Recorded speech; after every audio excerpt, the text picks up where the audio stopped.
Welcome to the Legacy Through Land podcast, where we're dedicated to empowering you on your journey to land ownership and management. I'm Tyler Markham, your host, and each week we'll dive deep into the world of land investing, management strategies, and the transformative experiences tied to owning your very own piece of dream dirt. With our expert guests, inspiring stories, and actionable advice, we're committed to helping you become a better land manager, hone your investing skills, and start building your family's legacy through land. Now, let's dive into this week's episode. We hope you'll enjoy. And it is 52, number 52.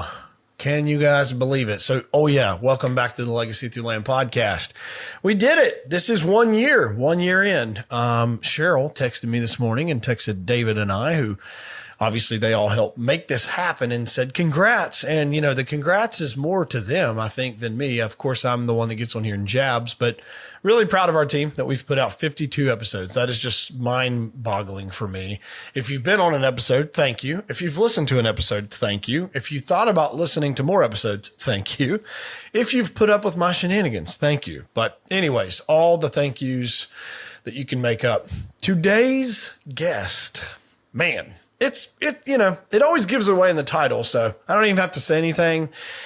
Arguably one of the most accomplished hunters ever, in my opinion, or at least in the era that I have been part of seeing hunting televised or hunting brought to our eyes from other, forms of media. Spook Spann. Spook is the real deal. And the thing that I really struggled with in the beginning of knowing that we were going to, chat together is what do we want to talk about? And of course, there's all this deer talk, of course, but I know that Spook has a lot going on with land, and I know that he's a person of faith. And I know there's pieces of his story that sometimes aren't the ones that get asked about the most when you see him at a show or when you see him on TV or wherever it is.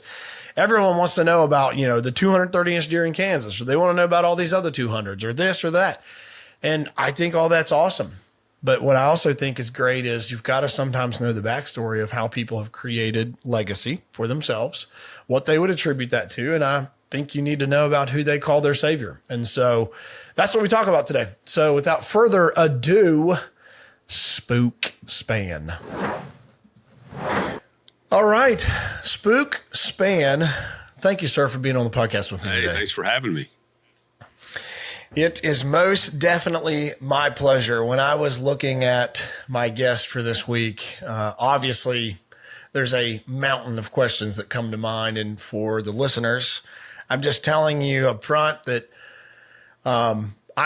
I've told Spook offline, like obviously he could probably mentor us in a ton of hunting strategy, and he could talk through some of his most memorable hunts. And I'll never forget some of the most memorable hunts that I've watched and the storied journey that you have that I would say has shaped my career and a ton of others by watching, your infectious personality and something that I just want to do. I mean it. You've probably shaped more people's careers with your personality than you believe. And what I kind of had hoped to do with Spook today is hopefully it doesn't deflate our listeners, but I know you're a man of faith. I know you work in a lot of dirt. I know you're passionate about dirt. I saw you list a property just the other day, I believe in Arkansas on Facebook and or Nebraska. I can't remember, but yeah. Oklahoma. Yeah, yeah. All right. I was warm the whole time. Yeah. I think there's a person behind Spook Spann, the TV celebrity and the big name, and obviously the big deer killer. He told me he bought most of those deer behind him. He just paid for them at Cabela's. But I want to talk to the guy that maybe Spook doesn't get to speak from as much, and just give him the space to talk about some of the things that I'm assuming have helped shape his career. And again, it's all about dirt. So thanks for being with me and being willing to kind of wild card this together. No problem. Excited. Spook, I'm going to jump right into kind of when I think of guys that like consistently hunt big deer, and I think, obviously you've thought about hunting before, correct? Had a few thoughts of hunting. Yeah, just right. Getting started with it. And these guys that have long careers in the industry like you've had, they usually seemingly have this relationship with land ownership, not just hunting land, but, owning it, managing it, sometimes buying and selling it. And I think oftentimes we don't hear as much of that. Has that kind of been the case for you in your career? Yeah, very much so. So I grew up, my dad was a big hunter and fisherman. So really hunting and fishing has been a part of my life since the day I was born. And so, that's part of it. My dad was in the sawmill and lumber business. So, he was constantly, had something to do with land or timber. We were constantly looking at timber. I would go with Dad when I was a little kid and could just barely walk through the woods, and looking at trees and talking to loggers and being at the sawmill. And so, and then with Dad being a hunter, that all tied in together, as you might expect. And back when I was a kid, just to see a deer was something. We just didn't have many deer. Rarely, if you saw a deer every 4 or 5 times you went hunting, that was awesome. And so now if I don't see one every 15 minutes, I'm upset. But terrible hunt. Yeah. But and is Tennessee home for you, Spook? It is. I live just outside of Nashville, and so grew up in a I love Tennessee. Tennessee's a great state to live in, but not necessarily known for big bucks. So I had to venture off from that, and really after I really started getting into it, even in middle school, I let a couple big bucks get away when I was young, and it just really fueled my fire to get after them. But I was fortunate enough that my dad owned land when I was a kid. And so my dad and his 2 brothers were partners in the sawmill. So they had some land, and I grew up on a property that's, 700 or 800 acres. And that's really where I grew up, basically teaching myself to hunt. I learned a lot from Dad, but really when it came down to like getting serious about hunting big bucks, back in those days, guys just hunted. And if you saw any deer with a horn with an antler was going to get shot. That was just the way it was. It was in trouble. Yeah. And it is, but anyways, Dad also was into buying and selling land. I used to ride the bulldozer and the tractor and bush hog with Dad, when we was cleaning up properties. And so, I didn't realize it at the time, but obviously I was learning a lot about, how to improve land and things to do to make it better. And really, my dream after I got out of college was to own a key piece of property in each state in a really good area so that every year I felt like I had a really good shot at being able to hunt a really big buck, and not expecting to hunt one on every property every year, but expecting that, 1 out of 4 or 5 properties would have a big buck on it. And when I say big, I mean, really, I was looking for something special. And like any hunter growing up hunting, you start out with, you just want to kill a deer with an antler, and then you just keep growing in your expectations and your goals. And so, it went from that, just good bucks in Tennessee. And then I started hunting Kentucky and in Illinois, and it went from, well, I'm not shooting anything under a 150 now. And then I'm not shooting anything under 170. And that's a little bit deceptive too. I don't like to use the number because a lot of it's about age class. I mean, you see a 6-year-old 160-inch 8-pointer, that's a stud. Obviously I don't mean we're not shooting that kind of deer just because he doesn't score a certain amount. I just mean, to give you an idea of kind of what I was looking for, just, big, mature,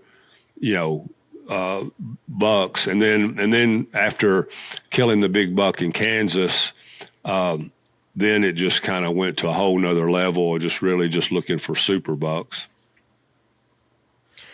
And I think we could dive super deep on kind of what do you feel like that journey has either brought in or out of you.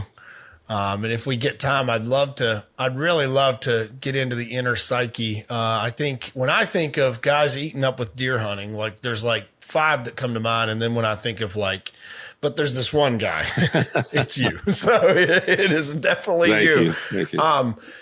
And it's admirable because I think of the word discipline for you. And when I think of a disciplined hunter, and obviously we've not been in a tree together, we've not shared camp together, but I can only imagine discipline is in every single thing that you are doing. While we're in this, do you feel like through the process of chasing some of the biggest animals that you've chased, do you feel like the discipline and or the grind, that's the setting, the aura, do you love it or do you hate it until you love it?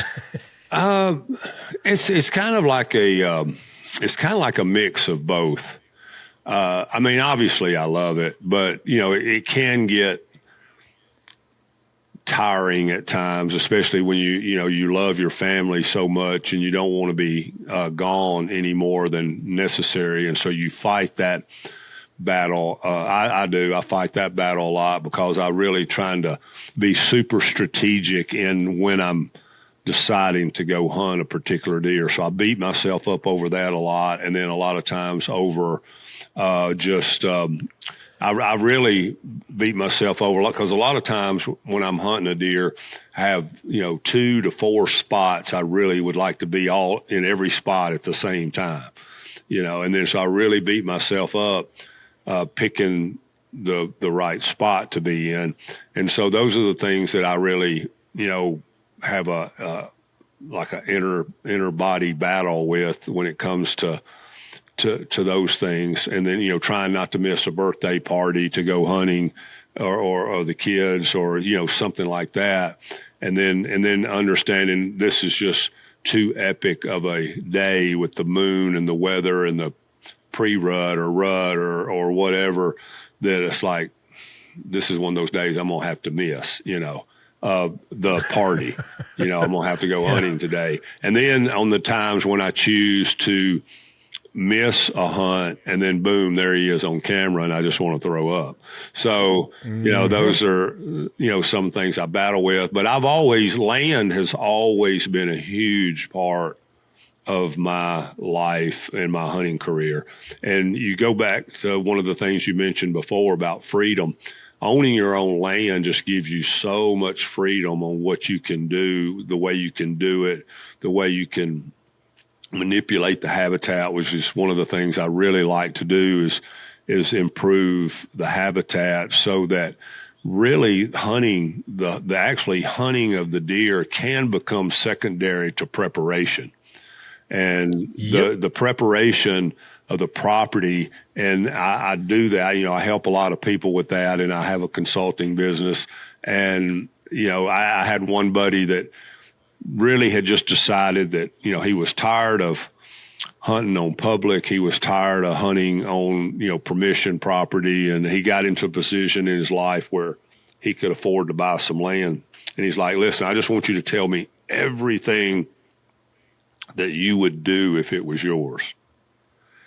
And he had just a really raw piece of timber ground in Kentucky. And I told him, I went and looked at it with him, and I told him everything I would do, from select cutting the timber to clear cutting it in some places that had poor ground and poor timber quality, and planting pines and burning strategic, control burns, and planting switchgrass and planting food. And he just went all in. Totally. He didn't leave any part of the puzzle undone. And after 3 years, he killed the biggest buck of his life on a really simple food plot hunt, and he's like, dude, you're so right. He said, you told me this is not that hard if you just put all the pieces of the puzzle together. And he said, it's not that hard. He's like, yeah, getting the property ready to work, but he said, this is fun work, which I think those of us who love land, love to be on our land, and then, love to see the fruits of our labor on our own land. And there's very few things or almost maybe nothing in hunting to me that's more gratifying than owning your own property, fixing it up, and then getting in a tree, and here comes a big buck. And you're just like, wow, this is awesome. I'm on my own land. I did all this work, and there he is, Shazam, and that's what he did. He's like, dude, it's really not that hard. He's like, all the other stuff is hard, but it's fun. But he said the hunting side of it comes a lot easier when you prepare everything properly.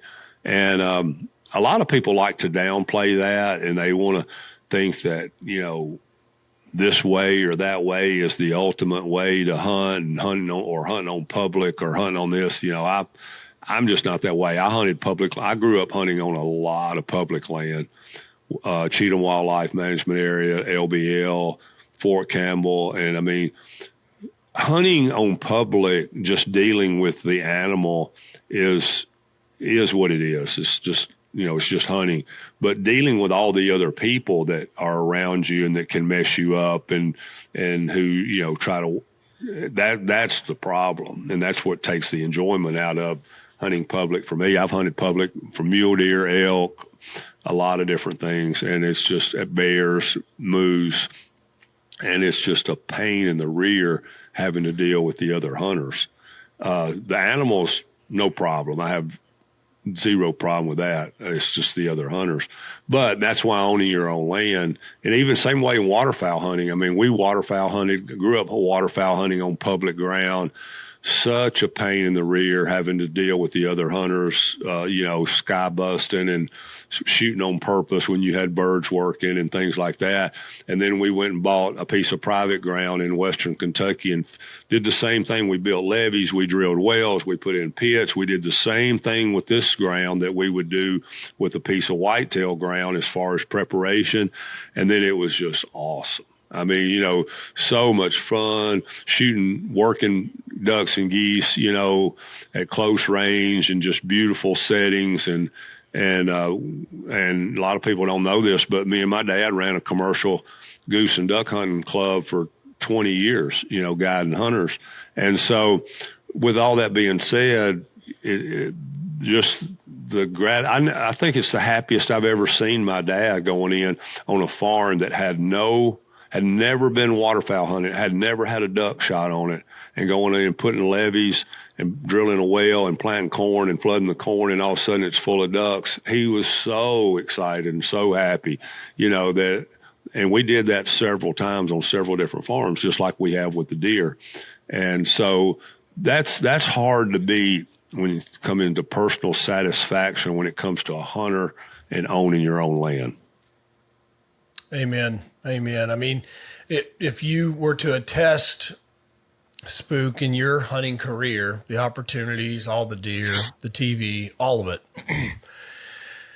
how much would you attest came from decisions about buying land? Being, the dirt being a key part. It was the key part. I mean, that was always my dream, was to own property in several different states, because I grew up owning property. My family owned property here at home, so I saw what it was like to be able to have your own land to hunt on. And when I remember, you probably heard me say this before, I met Dr. Grant Woods at the first ever QDMA meeting in the state of Tennessee in 1985, and we instantly became buddies, and I learned a lot from him. And I immediately went into that mindset of passing up deer and growing older deer and doing the food plots and those kind of things. And so owning your own land was a big part of being able to implement that into the hunting strategies and plans and make me way more successful, because I did my first food plot in 1970s. And nobody even knew what a food plot was. I was going to say, that wasn't even the words yet. And you weren't even a plan in the 70s. You hadn't even, so it's just, and I've been doing it a long time, and a lot of people, it's really hard for people to comprehend, because really there's nobody else. You can't name me one person that's been planting food plots since the 1970s. And I mean, I think of like Moses and people in the Bible, but other than that, Spook, I want to get practical here for a second. So let's peel some layers back. You talked about earlier your goal, and this is really, really, really cool to hear, was when you graduated college, I think you wanted to own, I think you even said little pieces of land in the prime areas that you wanted to be in multiple states. That's a mouthful. You're a visionary. You're a dreamer. I am a dreamer. I'm a visionary. That excites me. Let's get practical. Let's be young Spook. Can you tell us about one of those deals? How it came about? Like, bring us back in time to I mean, one of the first farms I bought was in Southern Illinois, and I don't even remember how I found out about this farm. But there were a couple of brothers who were big row crop farmers. They were big hunters, very good hunters. First time I went in one of them's house, I mean, I was like, holy mackerel. You know, he had several bucks on the wall from 170 to 200. And they were, you know, big row crop farmers. And a lot of times what they would do, they would buy a farm that had row crop ground on it, and they would keep the row crop and sell, say, right where the hill country started, and sell the hills. And so I bought about around 200 acre farm from them that had, you know, rolling hills, a lot like Tennessee, but it also had some really good, farm ground on it. It had some smaller corn. They didn't like small stuff. They had big equipment, big scale. And so they didn't like, you know, 10 acre fields. They wanted, you know, they wanted 300 acre fields. And so I got a local farmer to plant corn and beans, and we just swapped out corn on beans. I had like 6 different, you know, probably 5 to 12 acre fields on it. And so I just swapped out corn and beans, and I put clover in a couple of them, and cut the timber on it, and just started, you know, doing my thing as far as managing the habitat. And I was only, I was in my 30s when I did that. And sure enough, you know, I mean, I killed the biggest buck I killed off of it was a 165-inch 8-pointer, but I saw a couple other bigger ones that I just didn't get, but I passed up a lot of really nice deer. I remember I sat in a funnel one day that was right on the edge of my property and passed up 3 bucks with a bow in one morning that were probably in, you know, that 160-ish range, thinking that Can you believe, Spook? Number one, how young are you, Spook? Just to frame this, you said in your 30s. So how young are you now? I'm 63 now. Let's go. All right, everybody. We're only doing this to build a timeline here. Here's what I find amazing about this, and I want, if you don't mind, peel even deeper back in the layers here. What I find amazing is, isn't it crazy how you remember hunts? Like, you can remember hunts so vividly, like we do. I just believe that the little boy in me and the God relationship just believes this is how God talks to me the cleanest. It's how he speaks to me the clearest. And that's why I remember it the best. The hunts. But can you help us laugh together here? Do you remember what the price per acre would have been back then for that farm in Illinois? You know, I'm trying to now. And it's funny. I can remember the deer hunts, that kind of stuff. I don't remember as well. You know, I want to say I paid like $1,000 an acre for it, something in that range. And then you held it a while. It sounds like, or did you end up selling it? A little while, but what happened was there was a farm in Western Kentucky that I had been wanting for years. I had been in on a lease, and I really wanted this farm. It was a spectacular place. I mean, I can't even tell you how good it was. And it took me 12 years to talk the landowner into selling it to me. And he did, and it was an expensive purchase. This was a more expensive purchase. It was only 150 acres, but it was more like 4,000 an acre. And this was back when nobody was paying $4,000 an acre. And he financed it for me. And so I sold the farm in Illinois so that I could afford to own this farm at the time. And so I kept it, a few years, and saw some good deer, got some pictures of some good deer, and all that helped. I actually had a really easy time reselling it because and so then that's kind of what set it off in my mind too. I was like, well, I can buy a farm and fix it up, hunt it a couple years, turn around, sell it, and make a little money off of it, And so I started, basically about the same time I started doing that also. So I had a farm or two that I was keeping because the hunting was so good.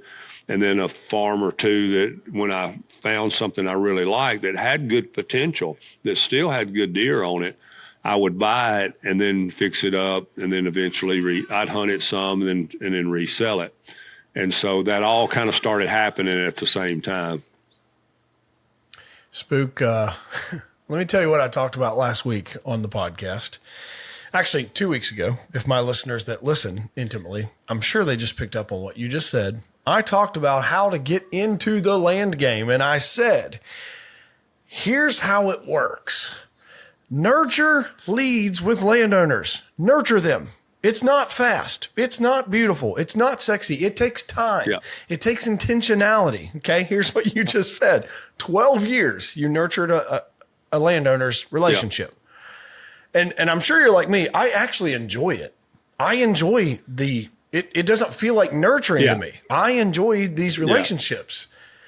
And so here's the first nugget you just dropped that was what I said 2 weeks ago. Second one, did you tell me you bought the farm on owner financing? I did. That doesn't work. You can't do that, right? That doesn't work. You didn't find a way to get into that piece of property, no matter however it took to get into it. That's not what you just said.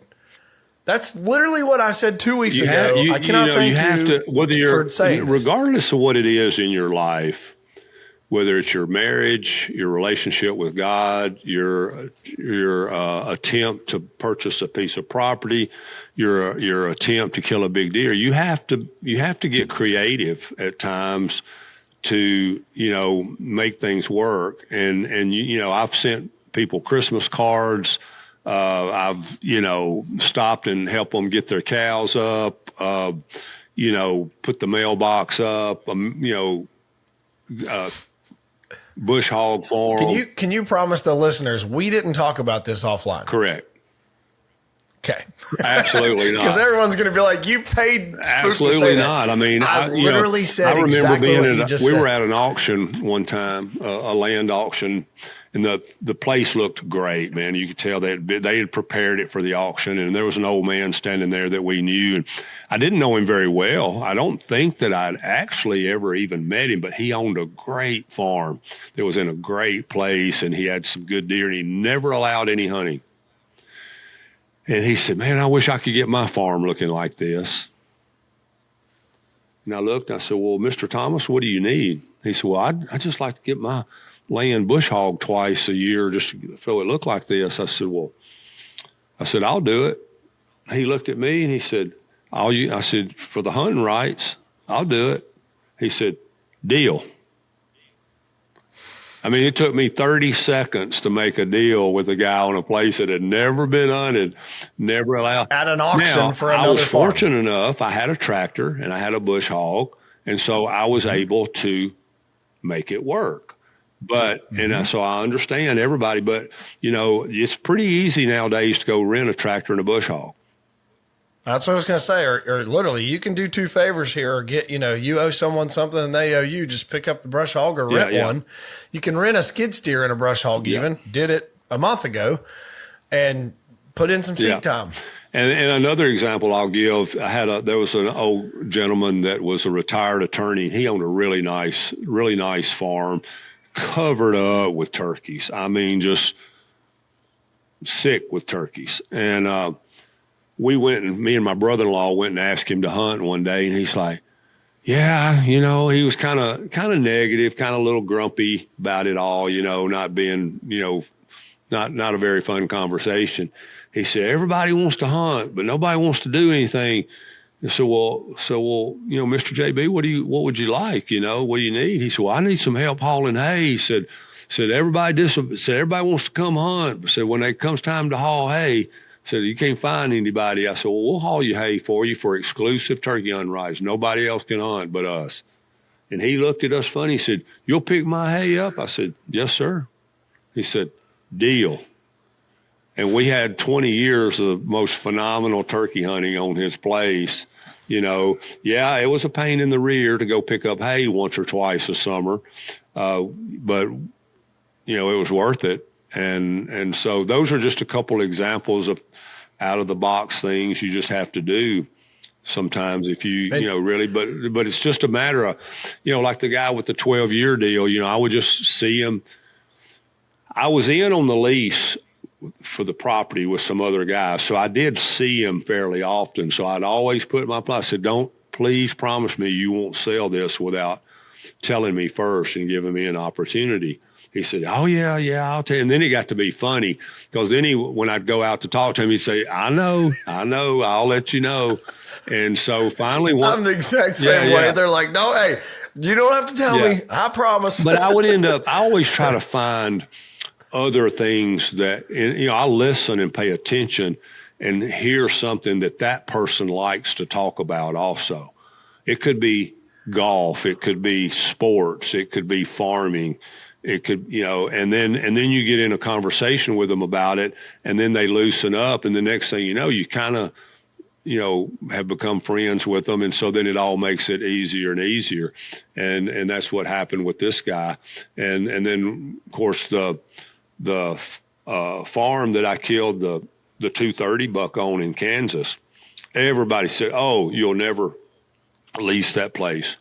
You'll never buy that place. You'll never get to hunt that place. We've been trying for 20 years. Just negative. I took the guy a lease purchase contract and a signed filled out check on the first meeting. And I talked to him for 2 hours about farming, not about hunting. He's not a hunter. He didn't want to talk about hunting. If he wanted to talk about hunting, he asked me a question, and he'd ask me one or two, but we mostly just talked about farming. And I grew up, I was in Future Farmers. I was Star Chapter Farmer. When I was in high school, I had cows. We cut hay. I pulled calves. We did all that stuff for years, so I could talk to the guy about farming. I could talk to him about cows. And I said, well, would you be interested in a lease purchase? And I said, I will. Here's a contract. Here's what I'll do. And here's a check. And I said, you just let me know. And he said, you mean just you? I said, yeah, no, yes, sir. No outfitting, just me. I said, I would like to take my dad if he can come hunt a time or two. But I said, other than that, it's just me. He said, yeah, I'll do that.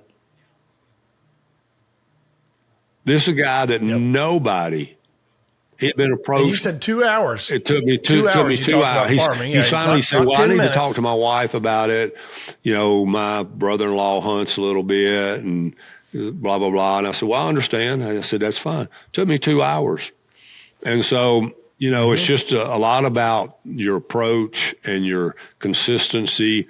And really, too, largely just comes down to being nice and talking to people, and just letting them see that you're just, a regular person. And a lot of the opportunities, land, hunting, access to big deer, has come from just, being a reputable person, doing what you say you'll do, being nice to them, being thoughtful, being helpful.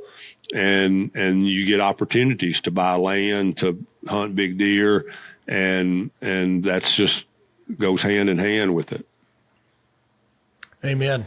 I'm going to give you a wild card pop quiz before we wrap this podcast up. You said FFA, so I got one coming. Yeah. If you can remember, Spook, I want to back up to if you can remember, and maybe it was this Southern Illinois farm, but what was the first piece you ever bought? How old you were, or anything like I know I've got listeners here Spook, that they're aspiring landowners, right? And they listen weekly, and I believe they want to do it. Yeah. But you know how it feels that first time, I'm pretty sure that Southern Illinois piece was the first piece I bought for I know it was the first piece I bought for hunting. I may have bought some stuff here locally. It's funny. I don't really think as much or appreciate. I shouldn't say appreciate. That's not the right word, but it doesn't. The things that I bought around home here to resell don't stand out to me like my hunting properties do. Yeah. The stuff that I bought here, and the way I really got started making some extra money was buying and selling timber. So I was buying and selling timber. So I was on a lot of land, looking at timber, cutting timber, working with the loggers, working with the landowners a lot before I actually bought my first piece of land. But okay. Then there did come a time when, a tract of land and timber became available here locally. So I bought the land and the timber, cut the timber, and then actually one of the first pieces. I don't know if it's the first piece. I can't remember because it's been so long ago. But one of the first pieces I bought was a piece of property here in my hometown that the city sewer ran through it. And so I bought it, I cut the timber, and somebody said, man, you need to develop that. It's the city sewer runs right through the property. And it had road frontage, and it was a very strategically located property. And I was like, okay, yeah, I'll think about it. Well, I had a buddy who was an engineer, and I had a buddy who built roads, and I had a buddy who laid water and sewer pipe. And so I just said, well, shoot, what the heck? Let's try it. I went to the bank. Talked them into loaning me the money for the infrastructure. Next thing you know, I was building roads and putting in water and sewer and had no idea what I was doing, just learning on the fly. But I had guys around me that did know what they were doing. And then, I had a couple of realtor friends said, you need to start building houses on it. Build a couple of spec houses and get the energy started, and so I got a buddy that got his contractor's license, and I hired him to just so much a house to start building houses, and we started building houses, and the first two sold before we could even get them finished, and so the next thing I knew, I was building houses now, and so those are some of the things that I got into early on that did very well because we live in a close proximity to Nashville, so we lived in an area that was commutable for most people going to work in Nashville, and it just worked out great. You mean to tell me that Spook cut trees, dozed the land, ruined the deer hunting, and developed houses on it? How dare you? As if someone else would never do that. You know what I try to get, because this is tongue in cheek here, but when you can figure out what the highest and best use for the land is, that's what you're supposed to do. Yeah. Like and I'm not going on the solar rant, and I'm not, I'm not going to all that stuff, but like you said it had sewer. Yeah. There's a great housing need in this country, and there always has been. Sewer was your big ticket to our little town had actually a really big sewer system for a little town, and this was in the city limits. I mean, this property was only less than a mile from the courthouse, the city steps. So it was a great place to take on, to develop. It had houses all the way around it already. And so it was a great place to take on to that. And then I ended up building 6 or 8, I don't even know, 10 subdivisions in the area after that. And hopefully did a lot for our community. At that time, our sewer system and our utilities were in a little bit of shambles, and because they didn't have enough people on it to actually pay for the maintenance and the upkeep and things like that. So then with what I did, I did a lot of offsite work to help get it back into shape, and then got, more people on it so that the city could afford to, to run their municipality Right. and their Upgrade. utilities and that kind of thing. So I feel like, it helped a lot of people, and was thankful for that. I agree. Spook, I live very close to a subsidiary city of Columbus that you have mentioned to be one of your favorite hunting pieces. We're not going there today, but you got to keep everybody out of my backyard. No, you already probably know, but I live in Canal Winchester, so I'm close to Pickerington. I've been all over it. I've been all over. Two of my best friends live there. I own land. I own land right there in Columbus city limits, right in the edge of Groveport, and I've hunted all around there, and so I know it very, very well. Well, we'll have to talk offline about that, listeners. Sorry. Yeah. Spook, something else you said that I just cannot say how many times any guest I bring on talks about their journey. There is a common denominator amongst most people's journey. And you said it, which was, I didn't have all this figured out, but I just figured it out as I went. You had a friend who was the engineer. You had a friend who could build the roads. You had a friend who could, design the sewer system. Like, the thing that I think is more rare, and this is not tooting my horn, this is just what I'm the same way. If I have like 3% data of something and I believe it's a good idea, like I'm probably going to do it. That's just me. I don't need a lot of data I just figure it out as I go. Right. And I worry so much that people worry too much about figuring everything out before they ever start, that they never start, and therefore they never get ahead. Oh, I've seen it happen afraid to start. Yeah, I've seen it happen over and over with people that come to me. They want to do something. They want to buy a piece of property. They want to do a project or whatever.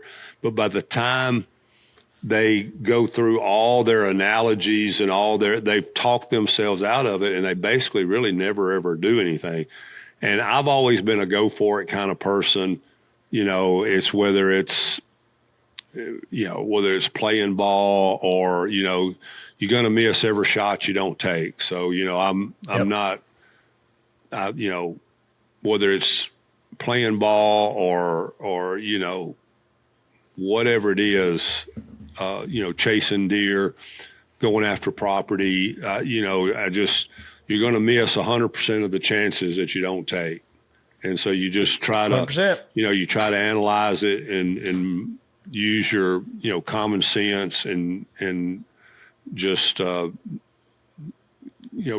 a lot of it just comes down to trusting in God. He's going to oversee. He's never going to put more on you than you can take. And you just got to, pray about it and believe in yourself, bet on yourself, and go for it. Spook, this is just super refreshing for me because, as I told you before we started the recording, I'm buying and selling land for a living. It's what I do. I'm a hunter, and I'd love to keep every piece of land that I buy, but I have to sell land. I have employees. I have great people. I love my team. I'm super excited about where we're going, but I take a lot of public scrutiny for, you're just a land flipper. And it's like, so what I tried to be, I know, it's America. Yeah. Right. It's America. But what I try to be, Spook, and this is sometimes what keeps me up at night, is I try to always make something better than I found it. I try to lead with authenticity. I try to be, but I just love land. So it's easy for me to get excited about a piece that's maybe a 6 out of 10 today. Yeah. That's not a 10 out of 10. It's easy for me to get excited about it because I'm a visionary. I see this canvas. I see what it can be. Whatever it is. And I take a lot of scrutiny for having to sell land and being that guy. But what we have tried to do, and I'm curious in your career how this has gone for you. But what I try to do is when we buy a piece of land, generally it's unimproved. It's a raw, and for me it's exciting because it's a raw canvas. It's what it is. And we go in and we try to force what I would call that phase one improvement, turnkeys kind of too strong of a word, but that's what people would say, a turnkey farm. You know, we try to go in and create the access it needs and create the food plots and do the, you know, the blinds and the gates and the gravel and the water holes and the whatever. Obviously, if I have to turn that farm, because I've got private money partners every time when we buy a farm, we've got private money partners, and typically it's an interest only, you know, payment. So the clock's ticking. Right. I've got, you know, I owe more on the farm every day I own it. Exactly. I can't do the 3-year switchgrass project. I can't do the, you know, the miscanthus project. I can't typically do because I'm having to resell. What do you feel like if you're someone who could mentor me for a minute?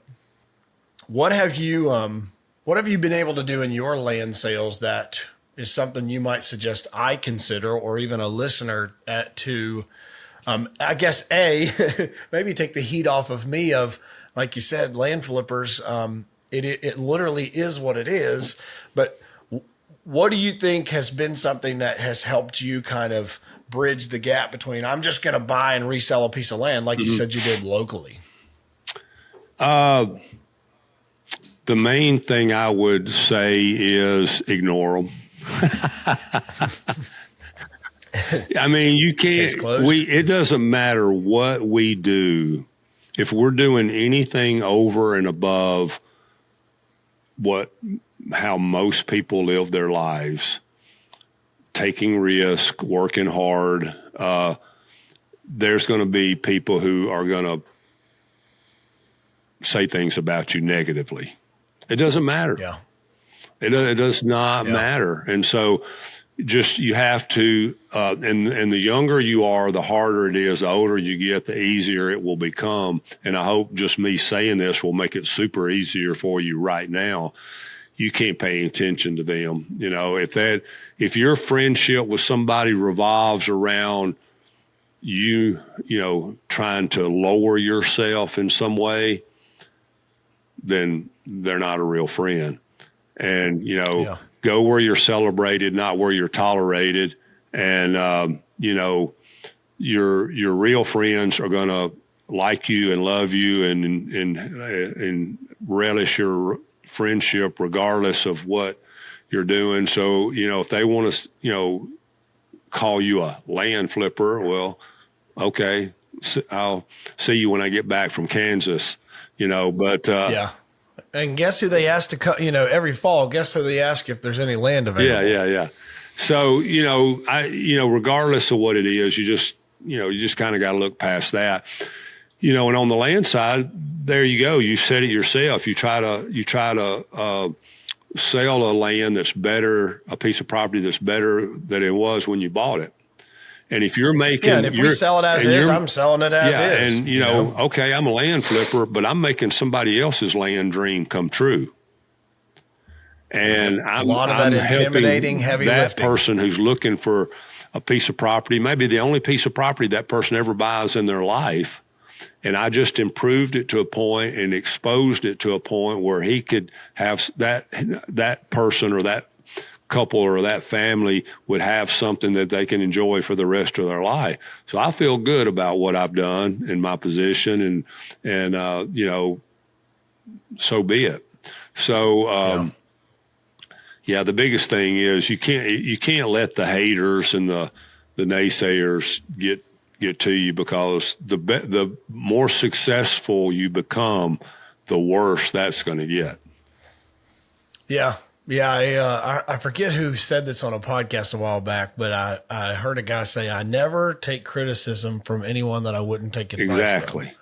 And you'll never get, rarely ever will you get hate or criticism from somebody that's doing as good or better than you. Yeah. So that's just, and it's true. It's just the way it is. And so, you know, I want everybody to do well. I want to see everybody be successful.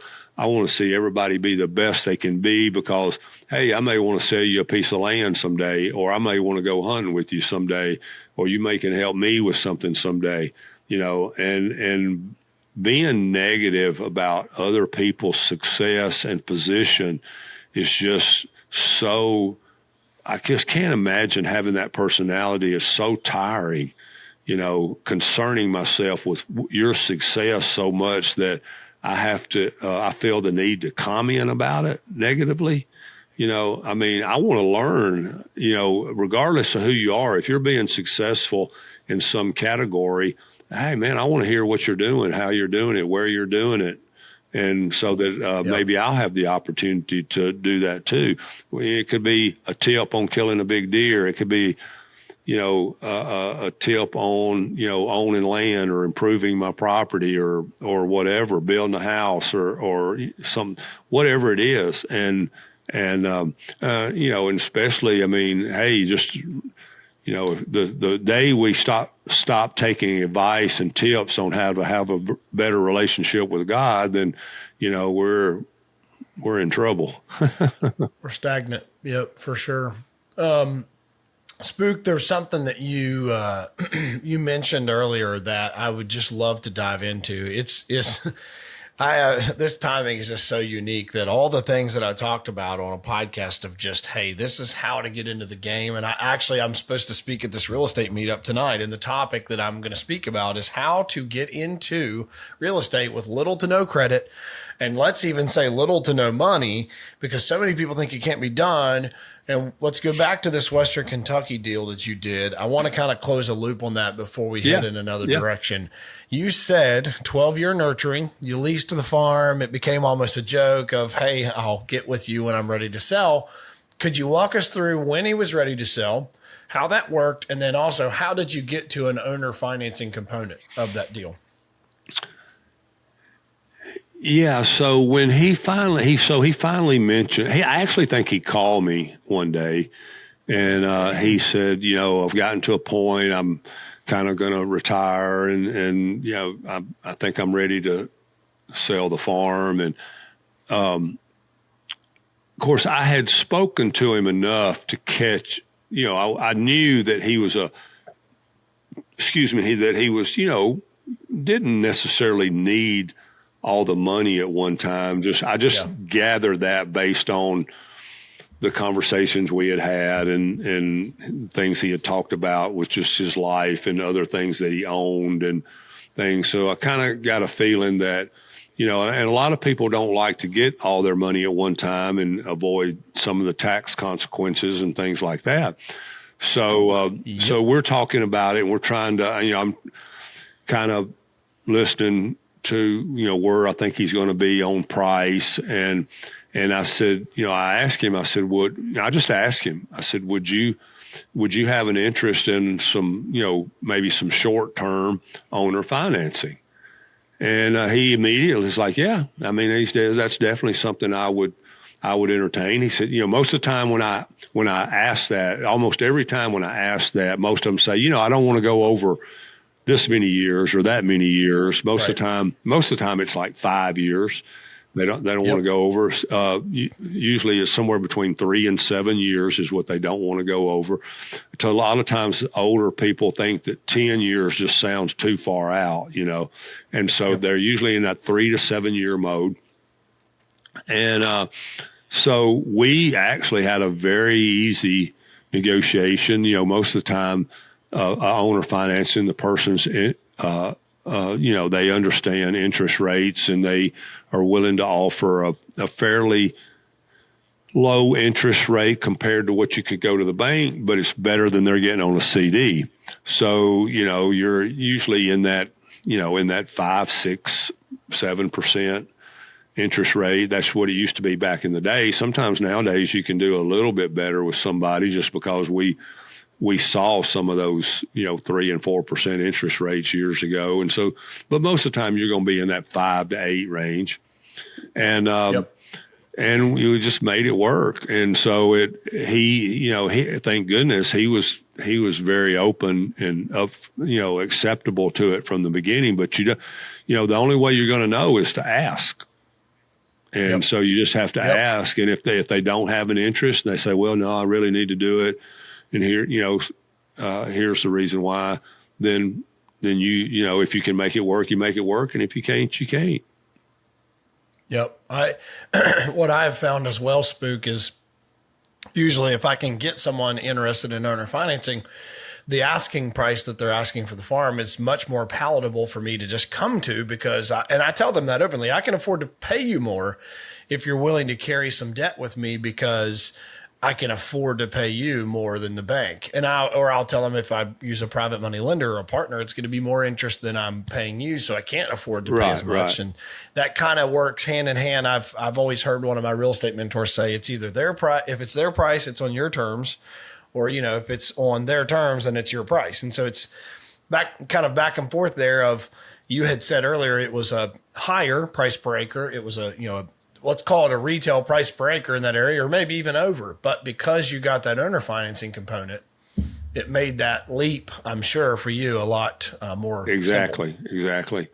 And so, yeah, I mean, it just, and of course, I hunted that property I did a ton it was a row crop farm. And I actually went in there and I just gave it a whole new facelift. I planted switchgrass. I planted pines. I did riparian buffers. I put the switchgrass part in CRP. I planted 30 acres of alfalfa, which the locals said that I could never grow alfalfa there. I planted alfalfa. I had my farm, when you look at it in October, when the leaves were changing and the corn was changing colors, and had, imperial whitetail, brassicas, alfalfa, corn, soybeans, wheat, oats. I had just like the total smorgasbord. The whole grocery board. And it was just awesome. I mean, it was an incredible farm. I would see, it was nothing for me to see 20 or 30 bucks in a day. And, I shot multiple 160s and 170s off of it. But what I saw after a period of time, it was fun. I had a great time. My son shot some deer. I took, some handicapped people hunting. I took country music people hunting. It was a lot of fun. But what I started to realize is that I had kind of peaked out on my size. I wasn't, everybody's like, oh, if I could kill 170, 180 inch deer off of it, I would never sell it. And I actually thought I would be that guy too. But then when it got to the point where I hate to say this like this, I probably shouldn't, but when I got to where I'd shot so many of them and I wanted to go to another level, so I ended up selling that farm. And that's when I bought the place in Kansas and killed the 230 buck the first year I had it. So if we do the skipping match here, if we're kind of following along the train here, you had Southern Illinois that started the train. It was a couple hundred acres. And Spook, this is kind of getting into the weeds, but I have strong suspicion you also utilized the 1031 exchange strategies as you can. As you can, absolutely. Yeah. Yep. You want to try to do that. And so you did. How many acres was this? So Kentucky it wasn't piece? but 150 acres, but it joined an 8,000 acre waterfowl refuge. Gotcha. And only waterfowl lived there. Yeah.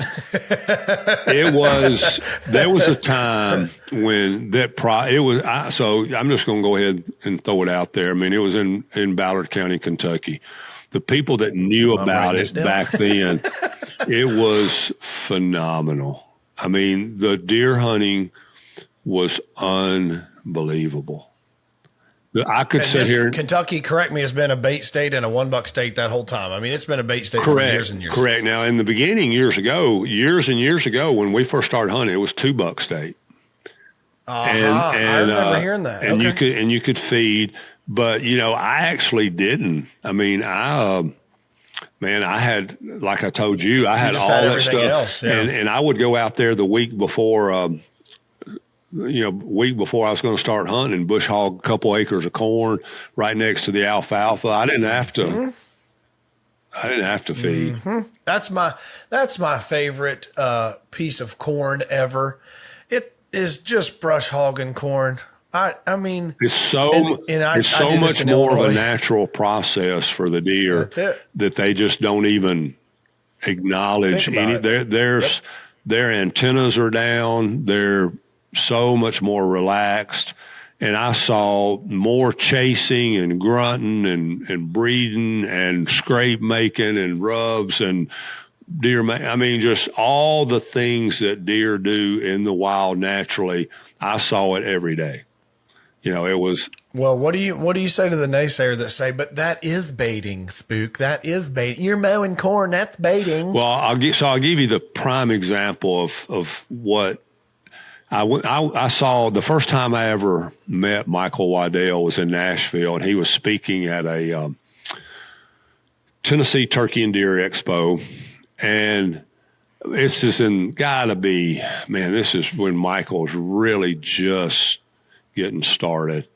And he gets up, and he's maybe 100 people in there, you know, and he said, hey, man, I'm glad to be here and happy to be in Nashville and blah, blah, blah. He said, hey, I want to start off by saying, how many of y'all, I want us to raise a hand, how many of y'all think it's wrong to bait deer, which Tennessee never been able to until now. We just passed it. So it just started. I don't even know I want to see your baiting license. I hear you. I want to see your baiting license you have to buy there. I think that's so cute. And so, you know, everybody raised their hand. Oh, yeah. That it was wrong. Yeah, it's wrong. He said, okay, I just wanted to get it out there. I wanted to see if there was anybody that didn't raise their hand. He said, I think he pointed out, said, you didn't raise your hand. The person says, no. He said, okay.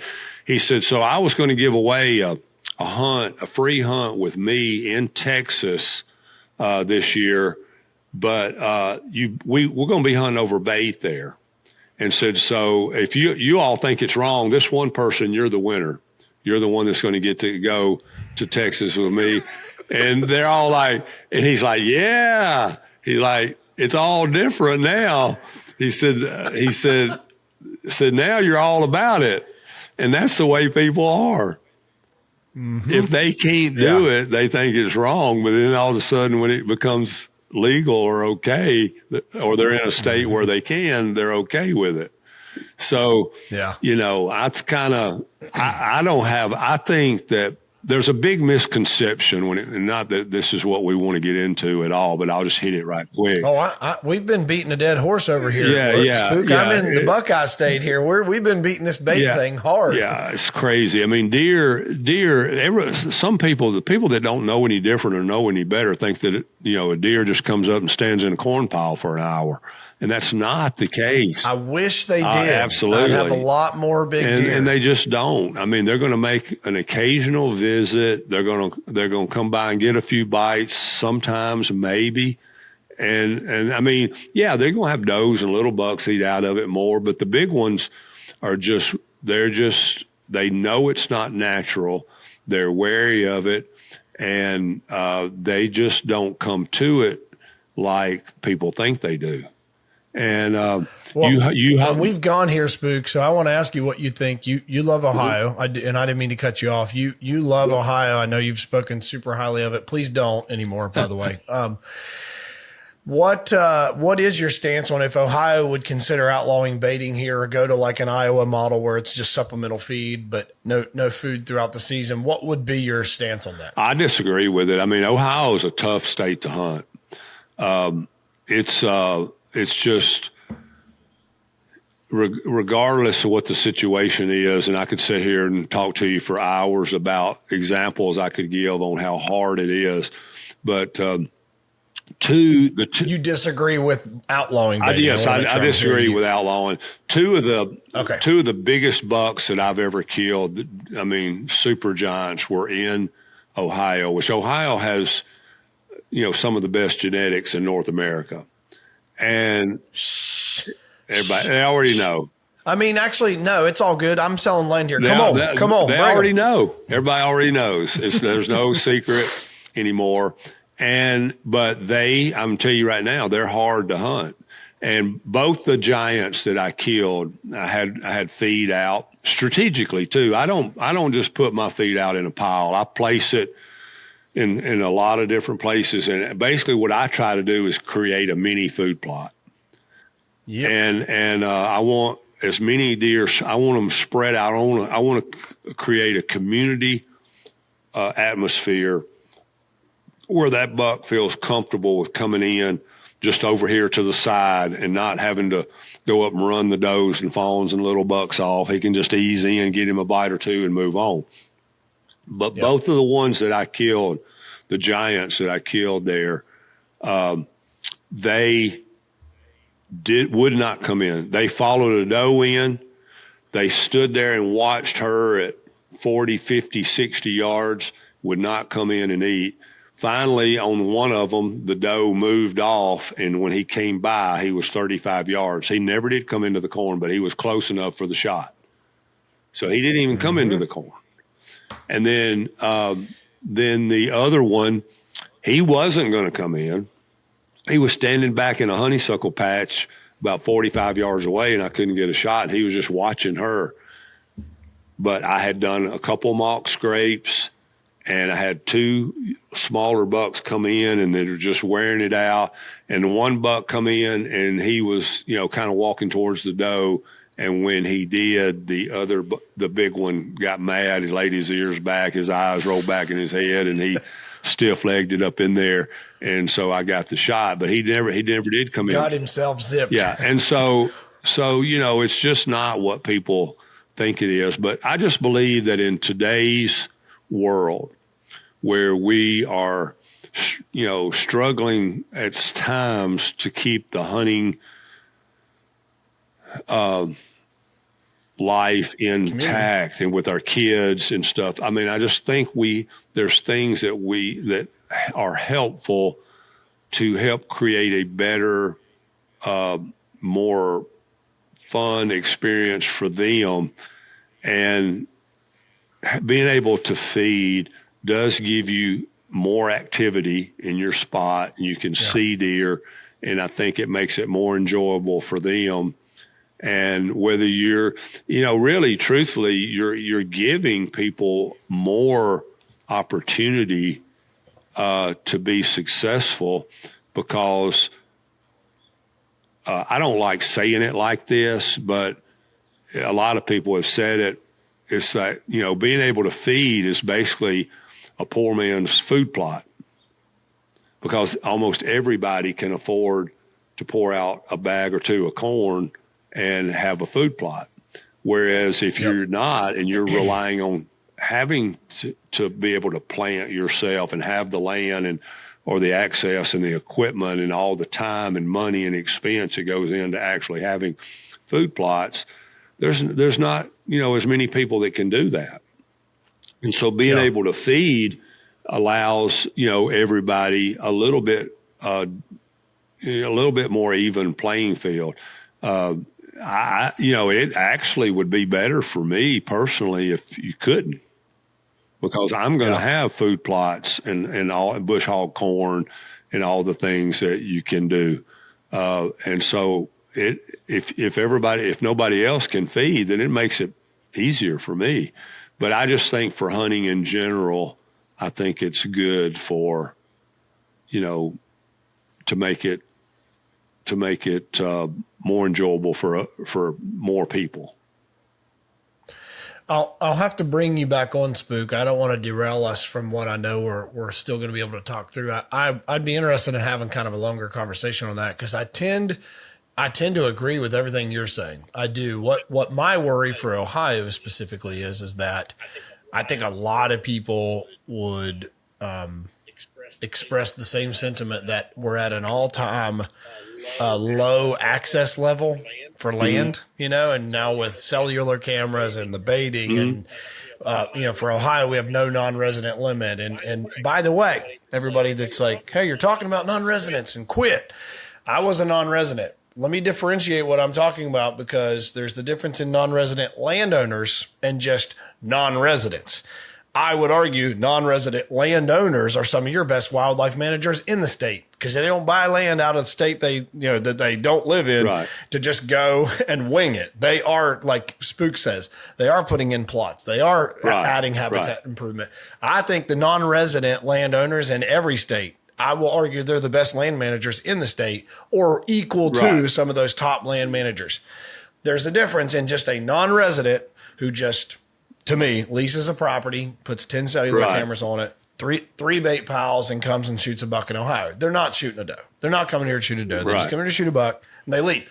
So my concern, Spook, because I tend to agree with everything you say. I have 3 daughters. Hunting experience with bait is way better.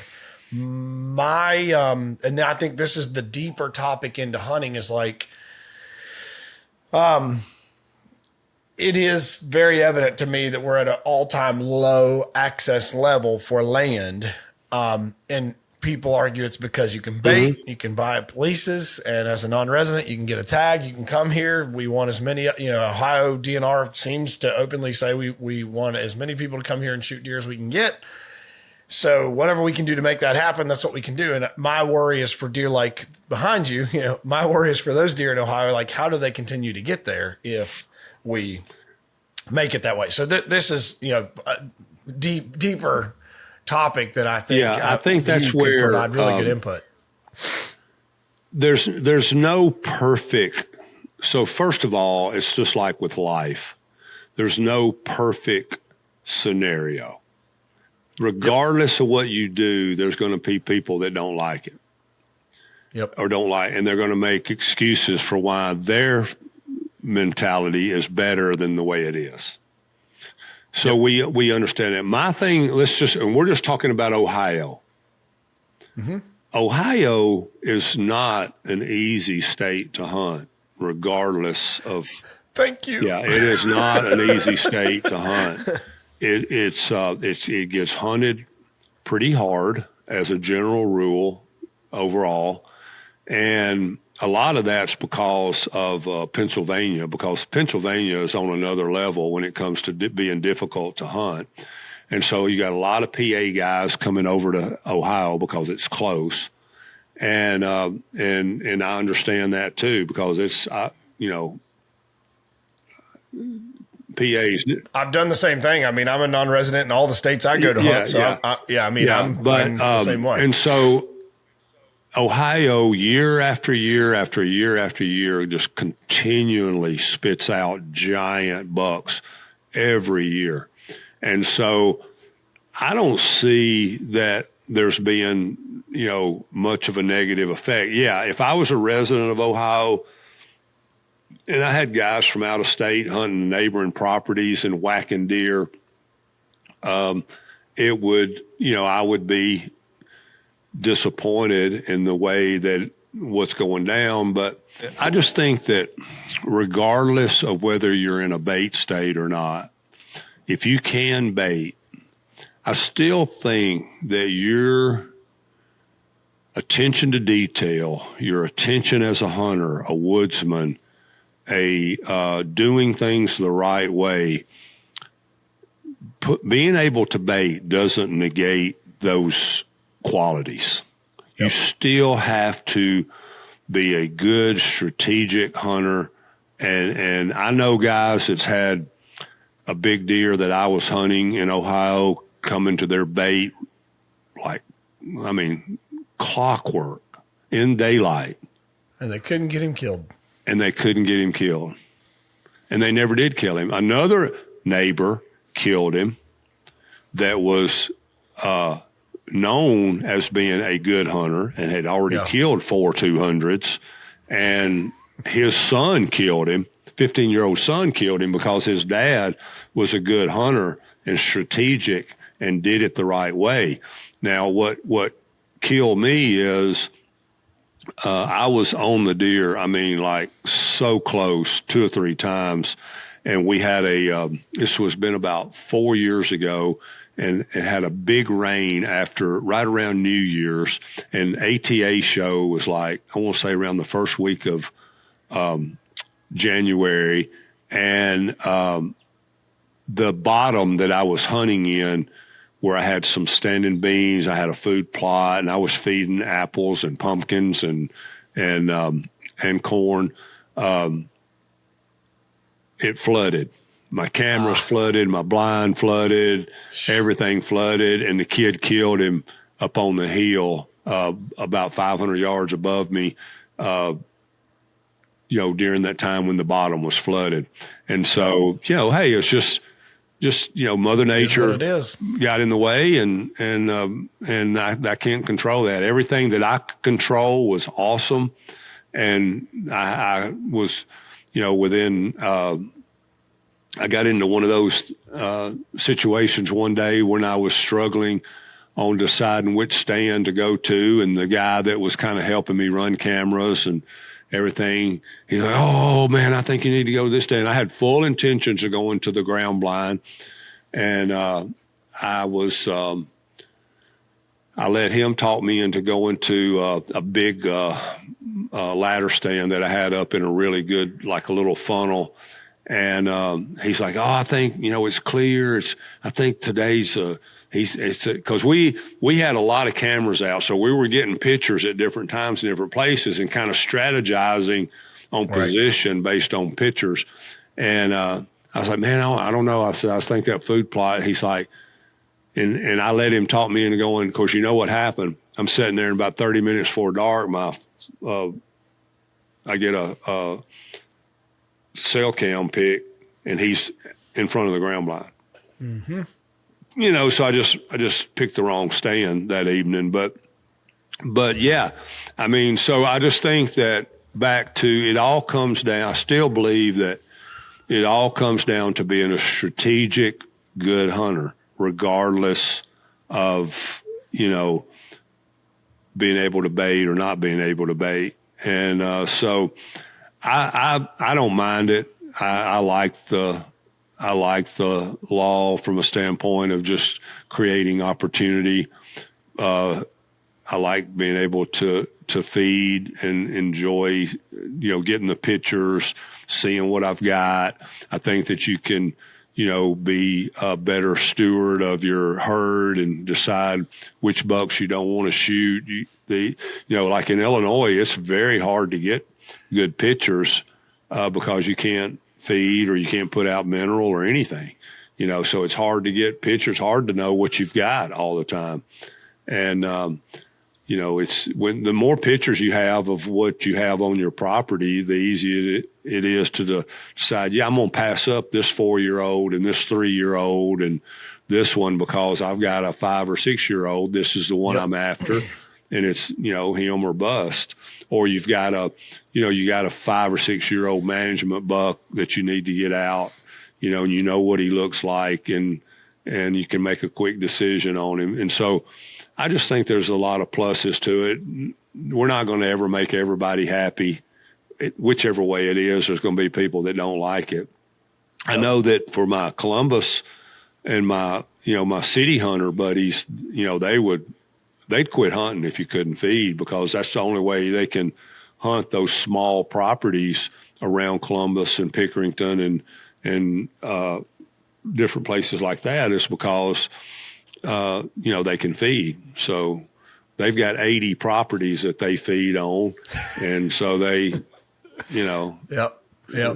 And they're going to, out of the 80 properties, they're going to find the 2 biggest bucks that they can find, and they're going to probably have a good opportunity at one of at those sometime during the season, and then they're done.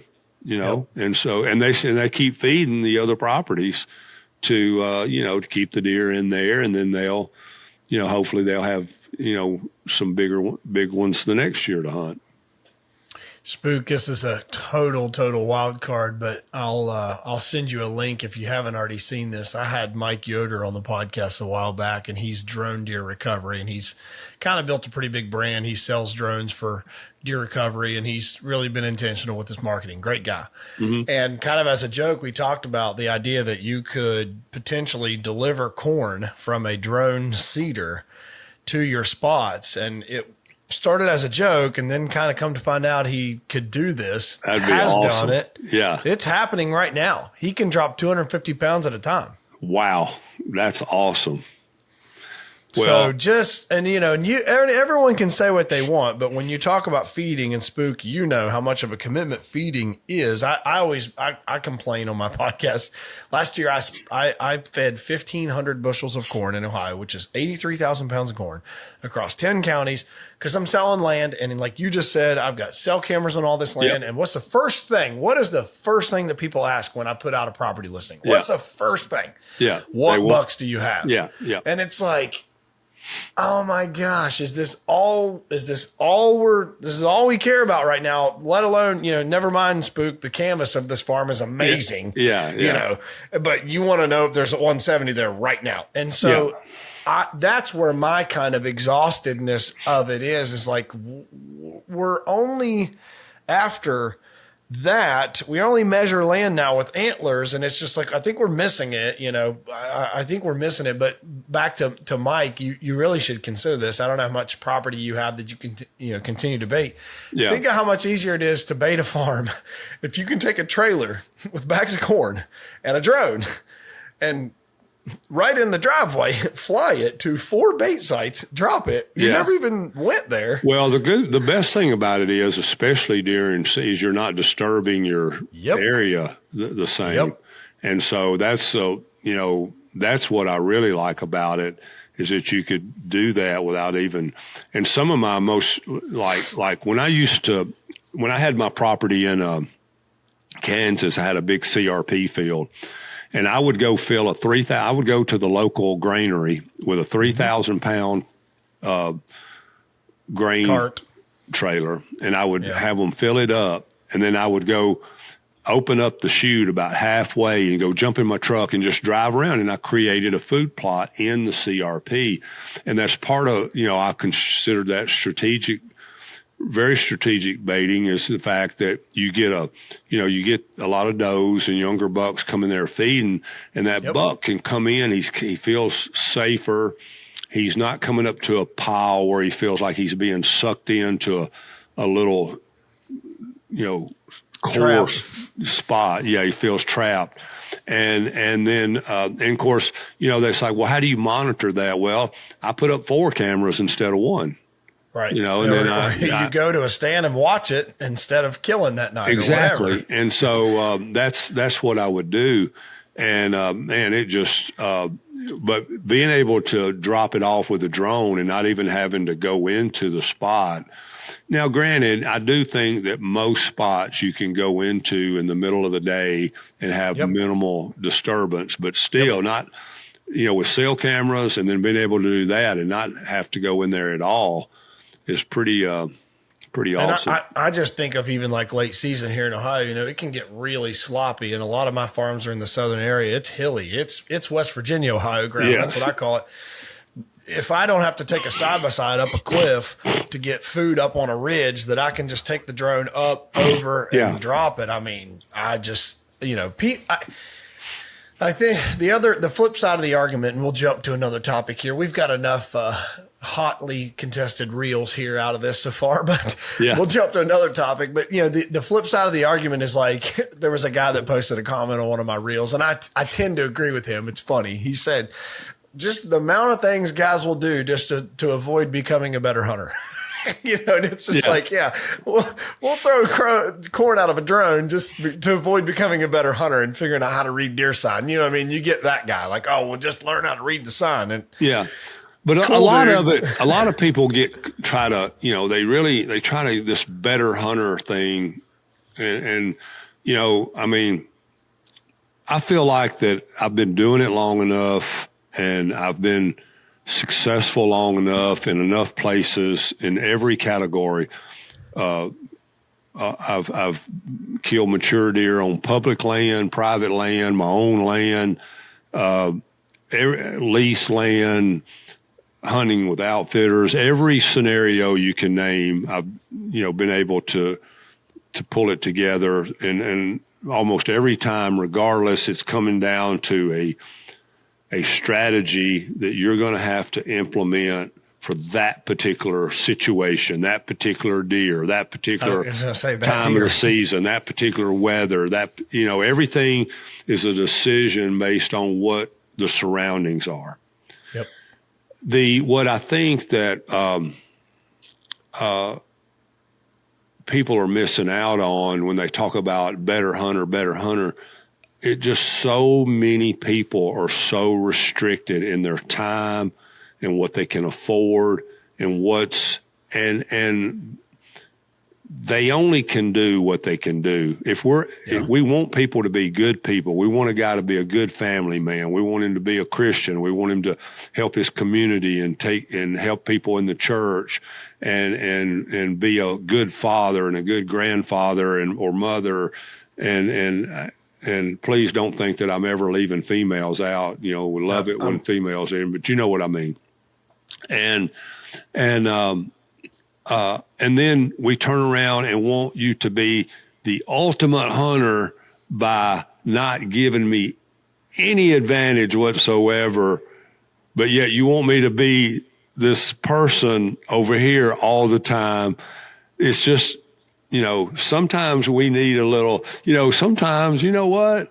I'll take an easy one every now and then because I have plenty of hard ones, So, I mean, there's going to be that occasion when you're going to have a super buck just wait in there like a button buck and take it opening day. I've seen it happen, a few times, and that's awesome. That element of surprise. But that's not the norm, and there is a lot of strategy and professionalism into being, good at creating good baiting sites that are strategic, that allow you to get in and out, in the best way possible, to allow you to be hid the best way possible, to give you the best shot possible, and to make that deer feel comfortable. And it's not as easy as just going out and pouring out a bucket of corn. So, you heard it first. What's that?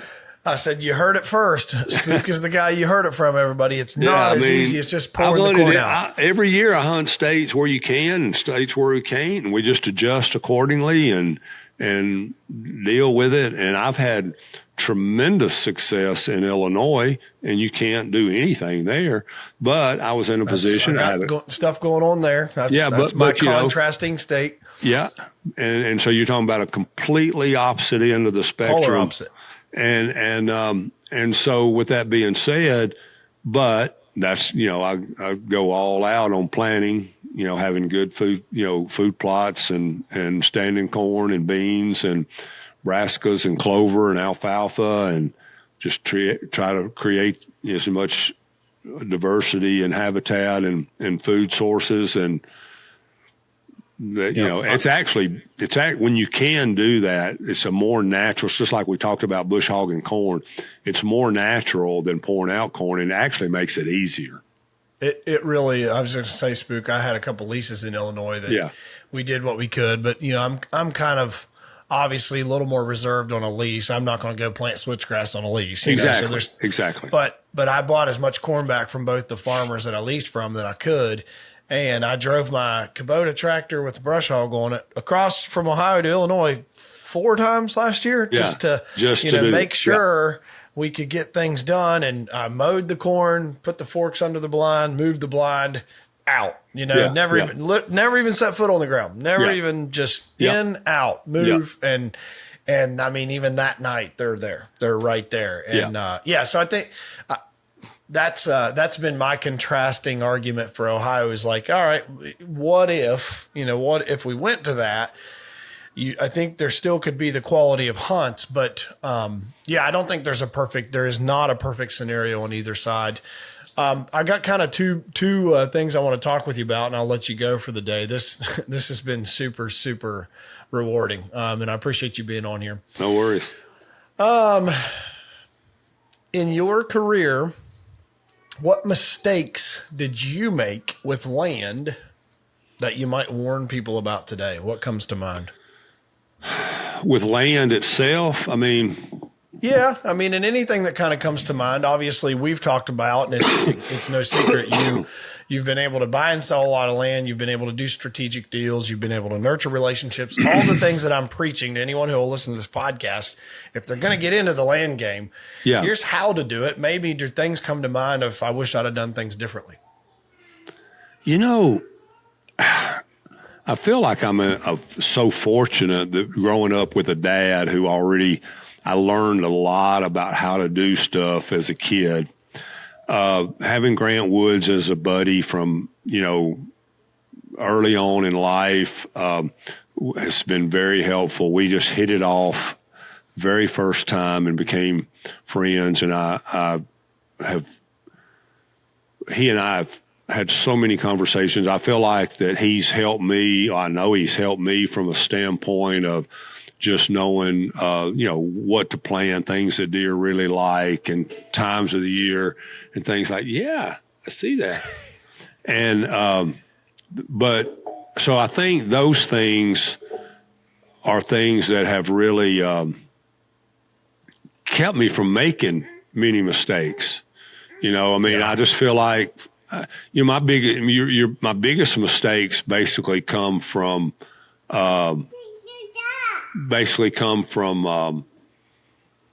the hunt itself. I wished I'd hunted that blind rather than this blind or something like that, which we all do. It's just going, oh man, I wished I'd have done this or wished I'd have done that. But from the land side of it, I've been so fortunate. I tell you, my single biggest regret of land is I had a chance to buy a piece of property that joined a military base years ago that was phenomenal. I mean, I'm talking about if I had have followed through with that purchase, I would probably have 20 more 190 to over 200 inch bucks. That's how, and that was he's not going to tell the state, everybody. I'm not saying nothing. That's all I'm saying. You got all the information, but anybody who knows go find the military bases. Yeah. But it's really not even necessarily all about that, but there was some places on this military base that couldn't be hunted or very limited. And it was just got great genetics. And the farm that adjoined it had, row crop. It had a creek and some rolling hills. And I made an offer on the farm contingent upon me selling another place. And then I was going to 1031 my money into it. Yep. And so I was needing a little bit of flexibility from the seller. And I had been a part of the lease. Me and another guy had it leased for a few years, but they didn't accept that contract. And it was at a time, and it was after the economy had crashed in 2008, so things weren't at the best. I had kids playing travel ball, going to private Christian school.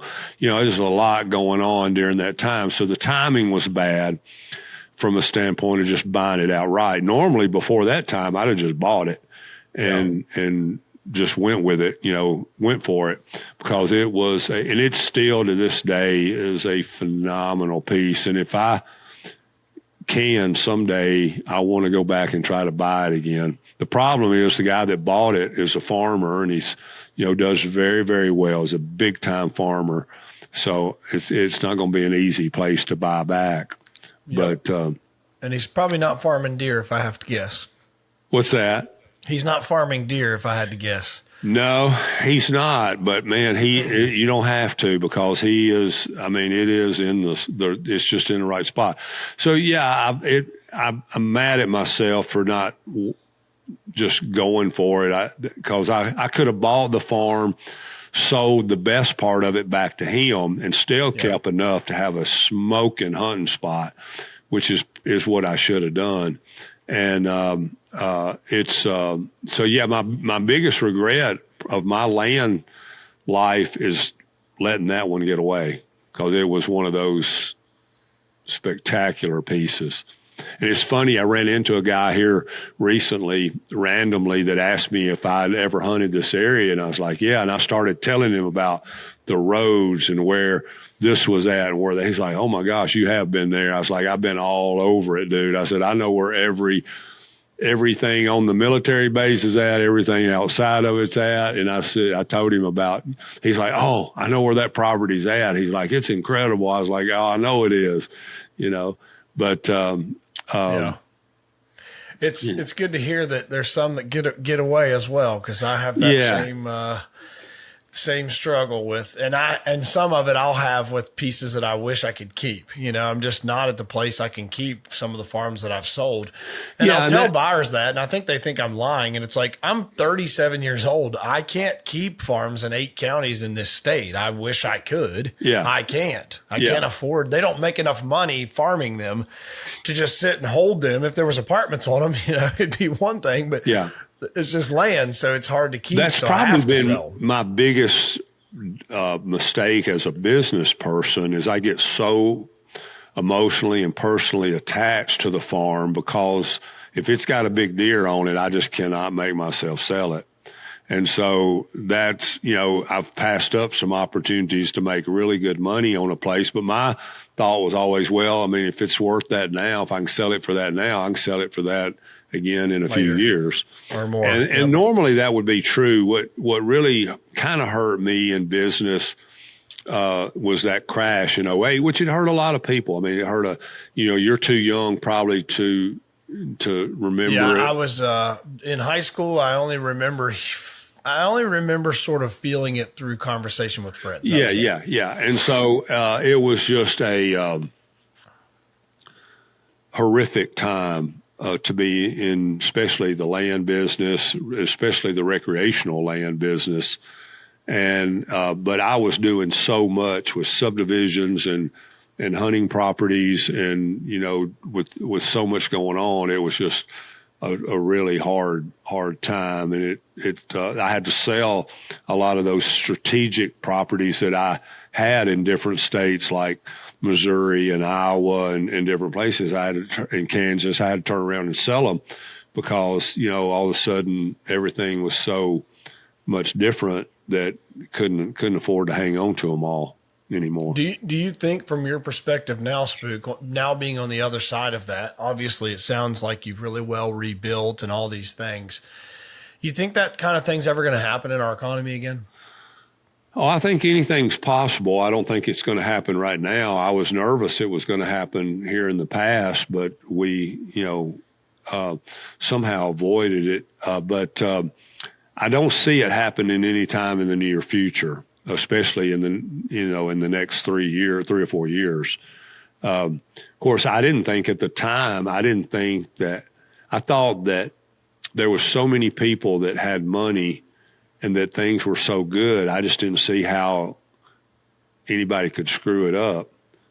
But, yeah, I was wrong. Let me ask a deeper question. Mm-hmm. Let's say someone listening is just looking to buy some land, recreational. They've got a stable W-2 job. They're looking to buy, or they've got land now and they're maybe looking at buying their third or fourth piece. From your seat, do you think land values are ever going to plummet or go down again? No, I see them, leveling off at times for different reasons. But here's the thing: we're just more. Our population is growing, more and more people. You got more people that are finding ways to be successful and make more money. And with that being said, if a guy doesn't have a place to hunt and he wants a place to hunt and he's making, a lot of money and different things out there, that he's really not that worried about the price. Yeah. Because I hear this argument a lot, Spook. I hear a lot of naysayers on some of our podcast reels that are saying, land's that's dumb to park your money in. How do you know that it's not going to go down? Like in the 80s, they talked about the great farm crisis in the 80s. And I sleep so good. Like I sleep so good owning a lot of dirt. Well, my dad told me when I was young, he said, you can never you will never go wrong owning land. He said it's the one thing that nobody's making any more of. And he said the more we populate this world, this country, it's just going to continue to go up. Now, it may level out. And if, of course, when the economy crashed in '08, land went down just because nobody was buying it and you didn't have anything but bottom feeders out there, and they were just making, and people got stuck with notes and different family issues and whatever that they had to sell. So they had to sell it for less than it was worth. But once the economy recovered, and now look, I mean, now it's, any of that land that we could have bought from 2008 to 2016 for anywhere from $500 to $2,000 an acre, now it's $4,000, $5,000, $6,000, $7,000, $10,000 an acre. Mm-hmm. So it's always going to come back. It's always going to come back. It's like the stock market. I have a buddy that complained because, the stock market went down. I lost $100,000 today. Well, in 6 months, you'll be up 100. If the stock market has always gone up, it'll dip, it'll crash, it'll do this, and then it'll come back a year or 2 years or 3 years later, be double what it was when you were whining about it crashing. And it's the same way with land. Yeah, I'm sure you would agree. Land doesn't have that volatility that the stock market does. It doesn't. No, it doesn't. It doesn't. But it all ebbs and flows. My point is, it always. I mean, most of the time, land rarely ever goes down, and most of the time, we'll just level out for a while, and then it'll go up and level. But here in the last 6, 7, 8 years, especially the last probably 5 or 6 years, it's just done nothing but go up, up, up, up. Yep. Couple questions here. I got to bring Spook back on because obviously you guys, I think probably half the listeners would be like, dude, we just want to hear about big deer. Like, okay, great. But I think what Spook and I are trying to tell you here is some of the best hunts and the most memorable and rewarding hunts for you will be on your own dirt if you figure out a way to start that journey. Correct. Yes, killing big deer is a great journey, but it's like, what do you want to leave this world with, and your kids and your, the generations past you is what I mean. We obviously can't take dirt with us to heaven, but Spook, pretend that I'm gonna make an avatar of a young, aggressive person. Let's say a young man or a young woman. They come to you and they say, "Hey," let's say they're 22 years old, a hunter. And they come to you and say, "Spook, I want to take you to coffee. If you're willing, I want to build the kind of life that you've lived, the hunts, the experiences, the freedom, the land. I just don't know where to start." If you do this, and I promise to not waste your time, and I promise to listen to what you're telling me I need to do, and I promise to go do it and make good on my word, what would you tell them to do first? Well, obviously, number one in a person's life is I just think that if you don't have a relationship with Jesus, you don't have a purpose, period. Because in the end, it's all about just, it's just really all about how you present yourself and being a good person. And people can see that in you. You don't have to go out and throw it up in people's face all the time. You just have to set the best example that you can set daily. And so that you, because kind of like internally, you can't be satisfied with stuff, whether it's land or big deer or nice cars or big house or whatever. Yeah, that's nice. It's nice. It's nice to have that, but it's not going to mean anything if you're not.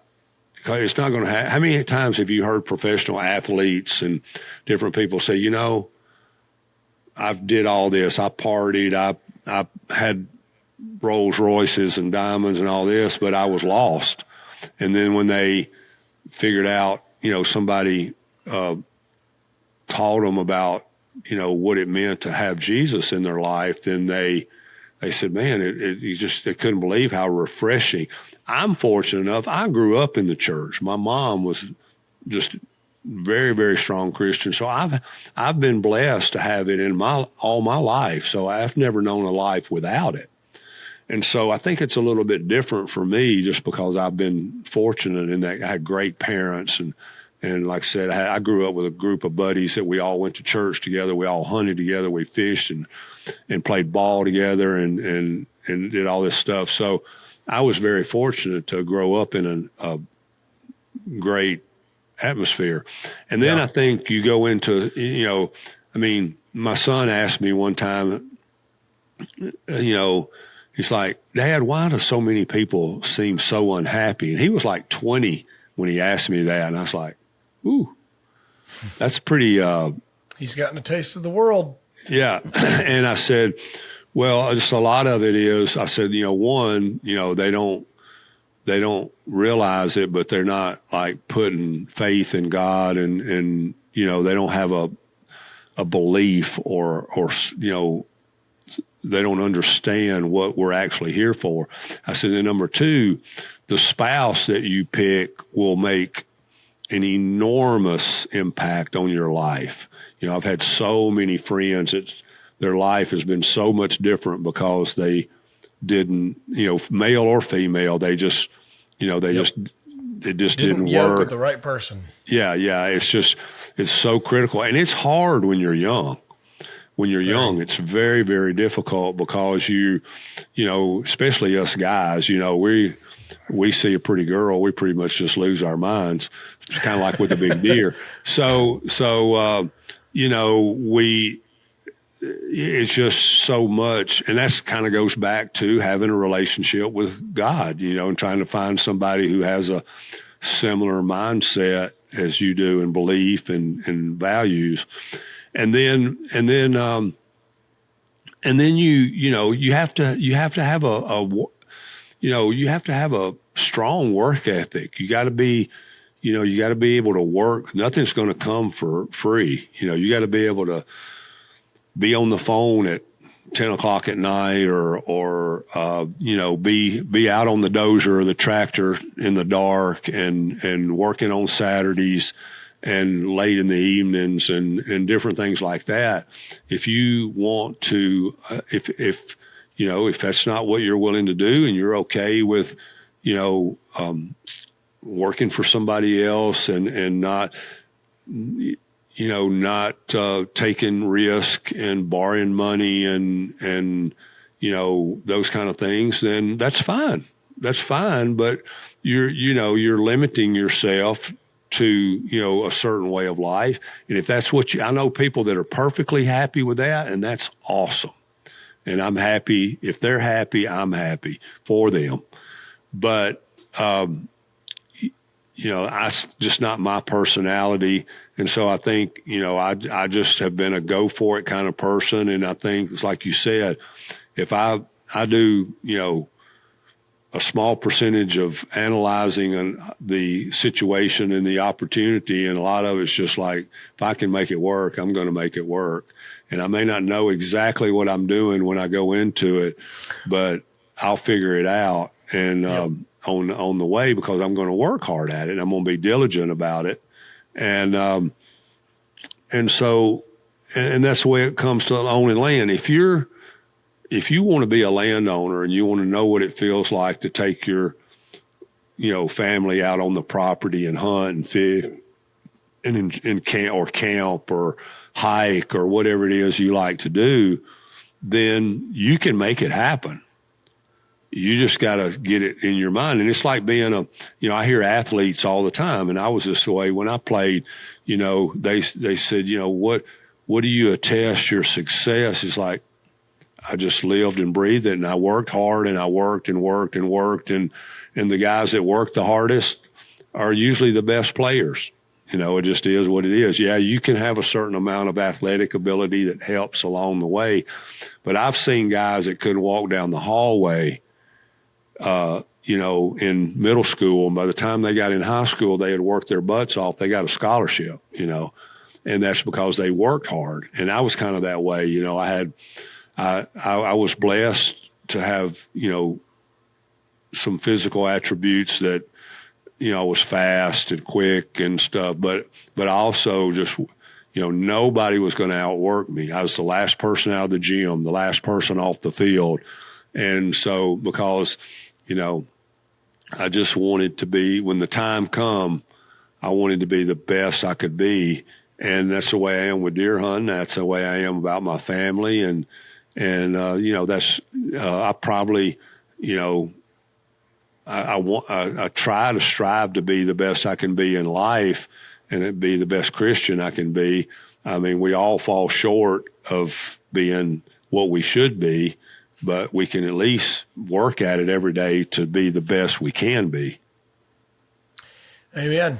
So if you were to say kind of if you're talking to a go-getter and you can tell it's someone who's ready to get after it, what would you tell them to start doing tomorrow if they were on that journey to, hey, I want to, buy my just learning as much as you can learn. I mean, we have so many ways to get information now. It's not hard anymore. It's a lot easier now than it was when I was young. And with the internet and all the things we have access to, I mean, shoot, you can put your goals in AI now and it can tell you what to do, But I think that no computer or internet can make you a diligent, hard worker. And I just think that being a good person, being nice to people, being, easy to get along with. Obviously, you still got to be stern and you still have to, make decisions that are not always going to be easy and everybody's not going to like it. You have to be able to withstand that negativity like we spoke about earlier, that, people, oh, you're just a land flipper, or you just, you just get to hunt big bucks because you have a lot of money, or blah, blah, blah, blah, blah, blah. You have to just learn to block that out of your head and stay on your path, and then just work hard. I mean, it just really comes down to mentality, and just, I mean, being a man. I mean, just stepping up and stepping out, and not being ashamed to stand up for what you believe, standing up for your friends, standing up for your family, standing up for God, your country, and I think we went through a time period in this country where people were scared to stand up for what they really thought and really believed.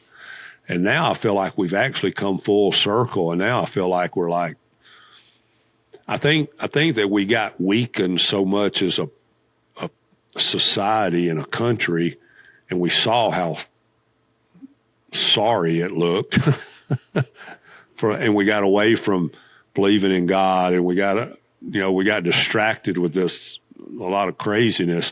And I think it got so bad that now we're just like, we had enough. We say, okay, we're done with all that.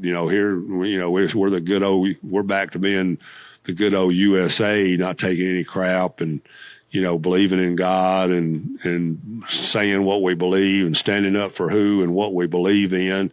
And I feel like I really do feel like as a country, we're on a rebound to, a better place. I agree. Yeah, I do. I agree. The thing, just kind of top that off. I mean, what's more American? What's more family? What's more than owning a piece of God's world? Owning a piece of your own land, be able to go out and enjoy something that God made. He put it here for us. That's as close to being a godly, family, American person as you can be, is being on your own land. I don't get any better than that. So pure, pure. That's the only word that I can even think to describe what that relationship with dirt feels like for me, is in a world that's full of noise and chaos and just all these things that we are hit with. And like you said, the availability of information and how fast we can overwhelm ourselves with technology and just what to do. And you get like analysis paralysis. I just know it's why God talks to me on dirt. I just know it's wise, because as fast and as rapid as our world is changing, it is not. It is not changing. Exactly. And I think there's times when you can take things it's easy to take things for granted.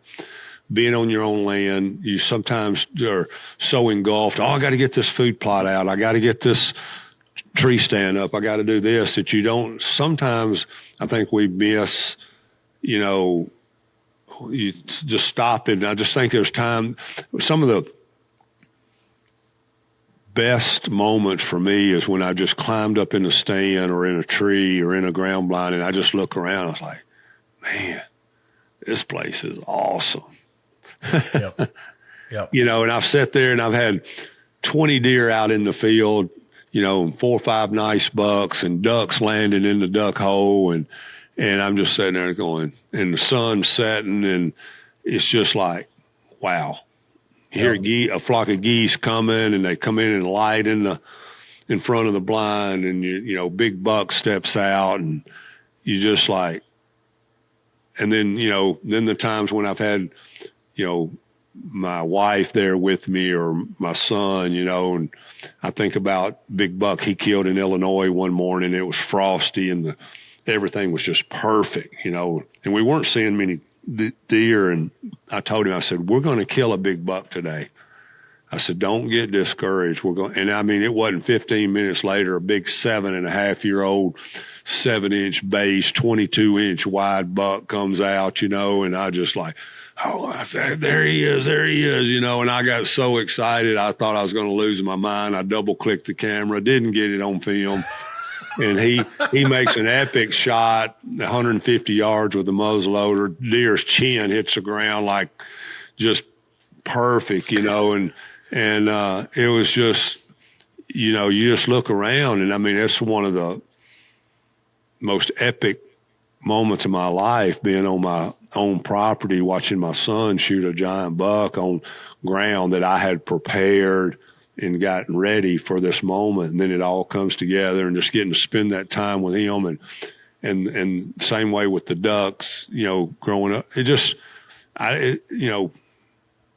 that's all because of the land that we have here to enjoy those moments.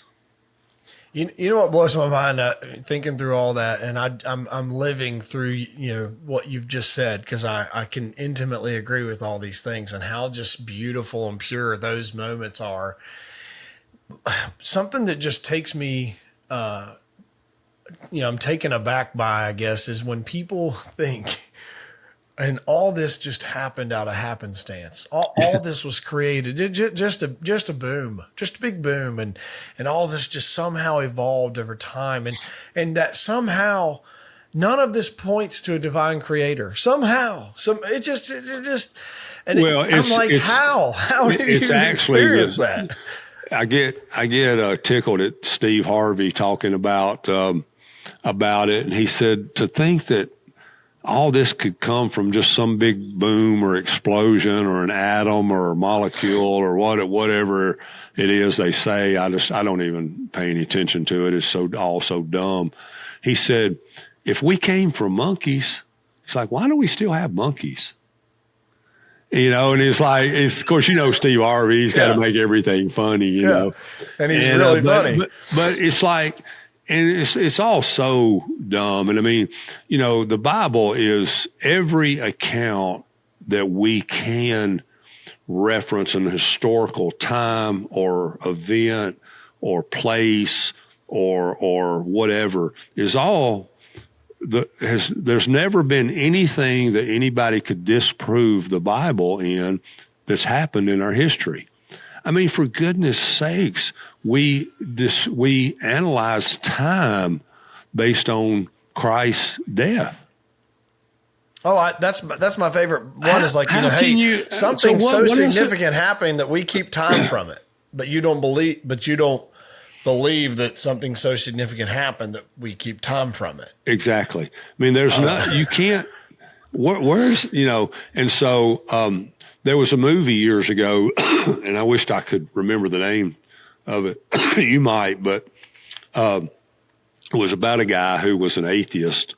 And so he had decided that he was going to prove that, his beliefs were real. And of course, what he ended up doing, and he had the money and the ability to travel to, the different places in the world and research history and the monuments and all the different things.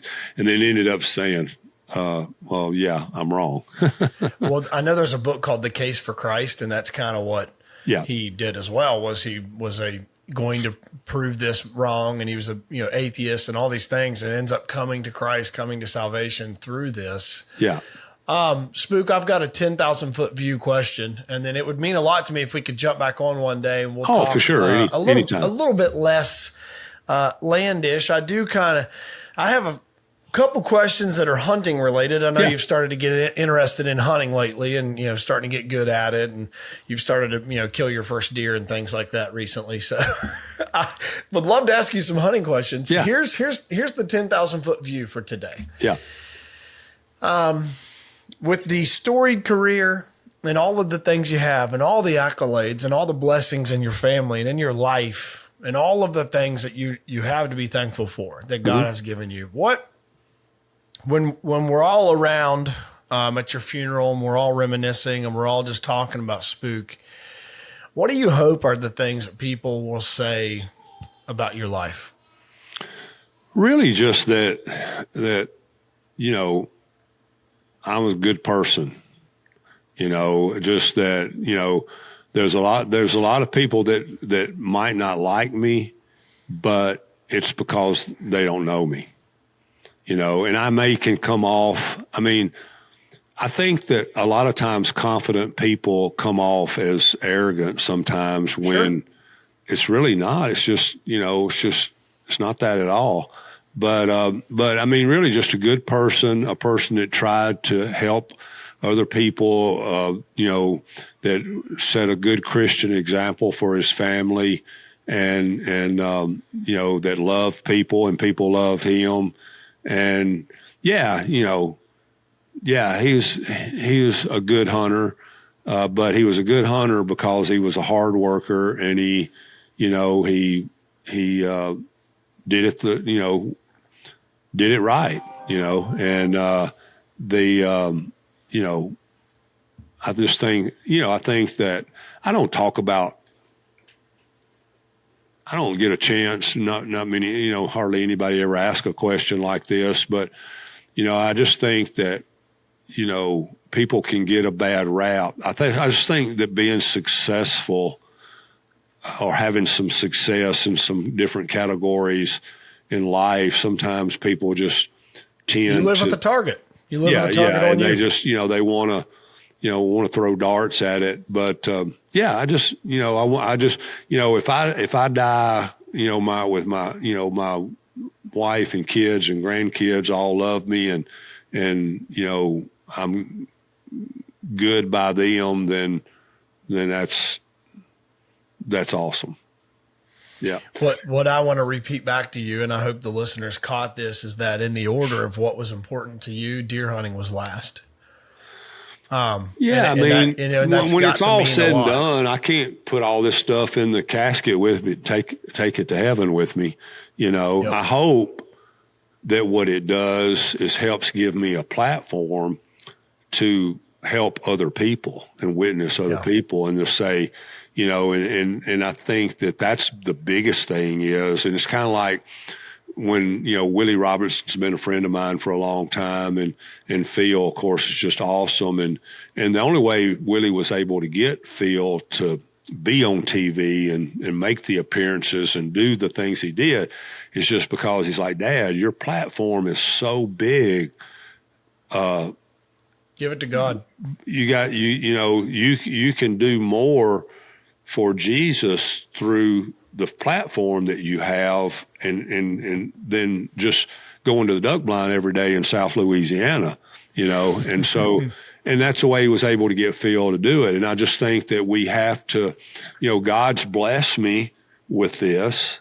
So I've got to use this platform as a way to help people. And I've had a lot of people, some really good friends through the years, and I knew they were struggling.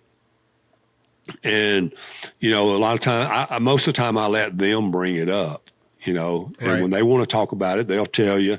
And when they do, I just say, yeah, here's what, you know what I believe, you know what I think, but here's my basis. And I have a book that I like to, obviously the Bible's the Bible and there's nothing compares to it, but sometimes the Bible can be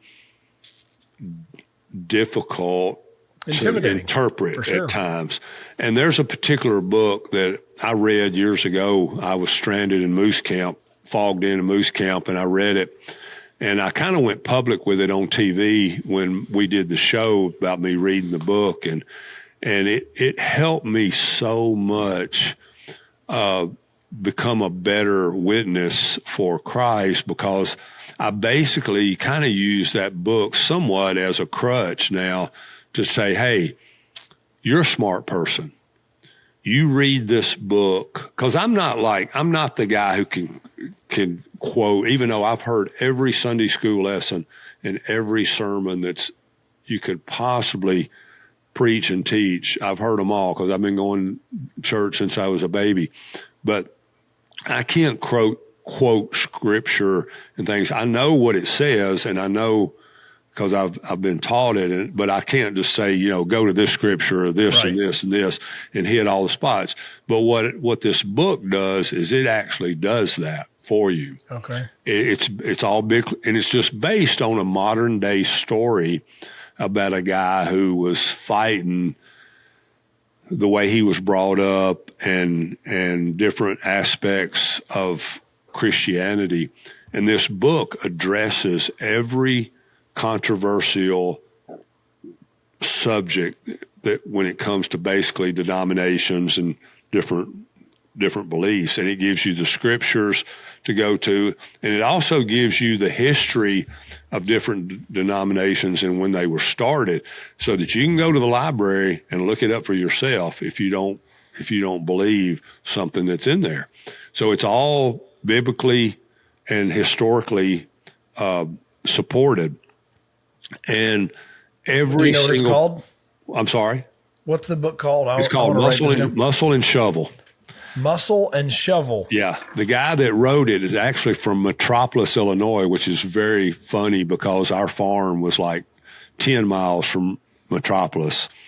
And he had moved to Nashville to a new job. And so this all started on that. And when he heard about, I had put it on the show and that I was talking about it on social media, he actually reached out to me and he started sending me the books to give to people at speaking engagements and stuff. And I told my best friend, we were in hunting camp in Ohio. We was outside of Chillicothe. And you just finished throwing your bait out. I'm with you. Yeah. And we had been talking about it some, and I told him about the book, and I brought him one on that trip. And I said, I looked at him seriously. Usually we're laughing and joking, and we're just he's a joker and a prankster, and so, and I looked at, I said, you're a smart person. I said, when you finish, it will be crystal clear. I promise you. I'm going to read it.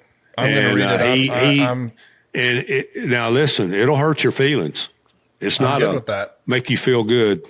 I'm good with that. I'm in that season of my journey. I am no longer It's going to hurt your feelings. And I said, you're a smart person. When you get done, you'll understand. And I told him, I did the Tom Cruise thing. I said, it will be crystal clear. And by the end of the hunt, he come up to me. He said, you're right. He said, I get it. And he said, I'm going to be baptized when I get home. I said, what happens if you don't make it home? And he looked at me like he was scared to death. And I said, let's go down here to the river. There was a river half a mile from us. He said, let's go. And we went down there and I baptized him that day. But, that's awesome. I bet that was the Scioto River. If you said Chillicothe, probably the Scioto River. I think it is. Yeah. And it was cold. It was kind of cold, but that's okay. It was October. It wasn't horrible, but yeah, it's just. I think that, that's a big part of what, this is all brought is mainly just a platform that, maybe a few people will listen and maybe a few people will hear this podcast and some people will go get muscle and shovel and they'll read it and they'll go, dang, I didn't know that. I didn't look at it. I didn't know this. I didn't, and hopefully, it'll make a difference. Amen. This has been awesome. So I got a pop quiz question for you here, Spook. Yeah. I'm going to make good on my word. I wrote it down. So we're going back to, he said he was FFA. Can you recite the FFA creed? Heck no. Oh man, come on.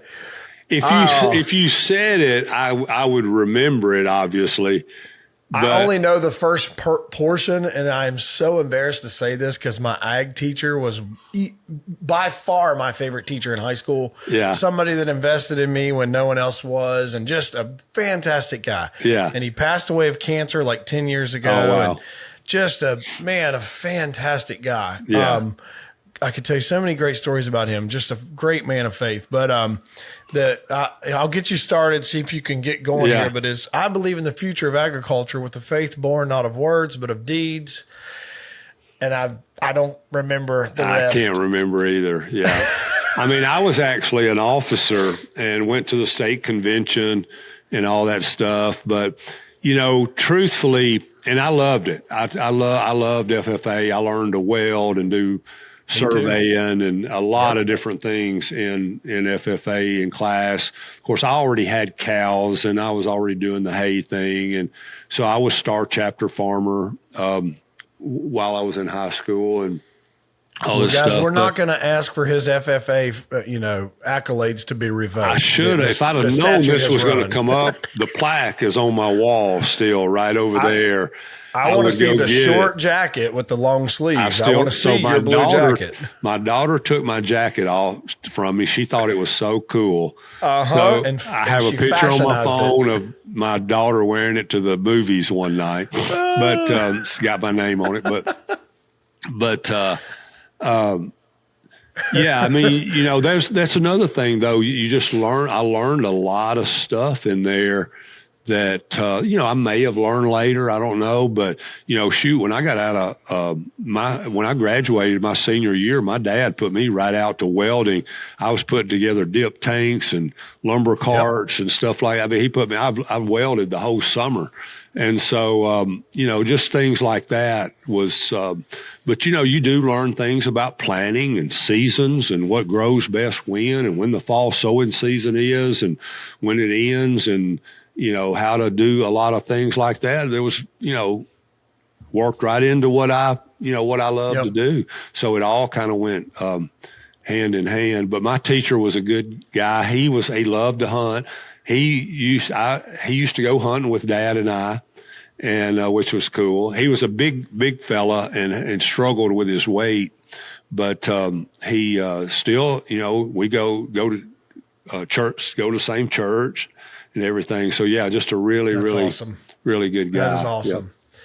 Well, Spook, this has been a real treat, and I am sure for people listening to be able to say the same. It's obviously, it goes without saying that when you hear the name Spook Spann to come on an outdoor podcast, you're going to learn about deer, you're going to learn about hunting, and you're going to learn about things that Spook's really good at. But it's been beneficial for me to get to hear the side of some of the equation to your story with land and your faith and all the things that I hope get more opportunities to come out, and I just appreciate you being on. So for the listeners, I enjoyed it.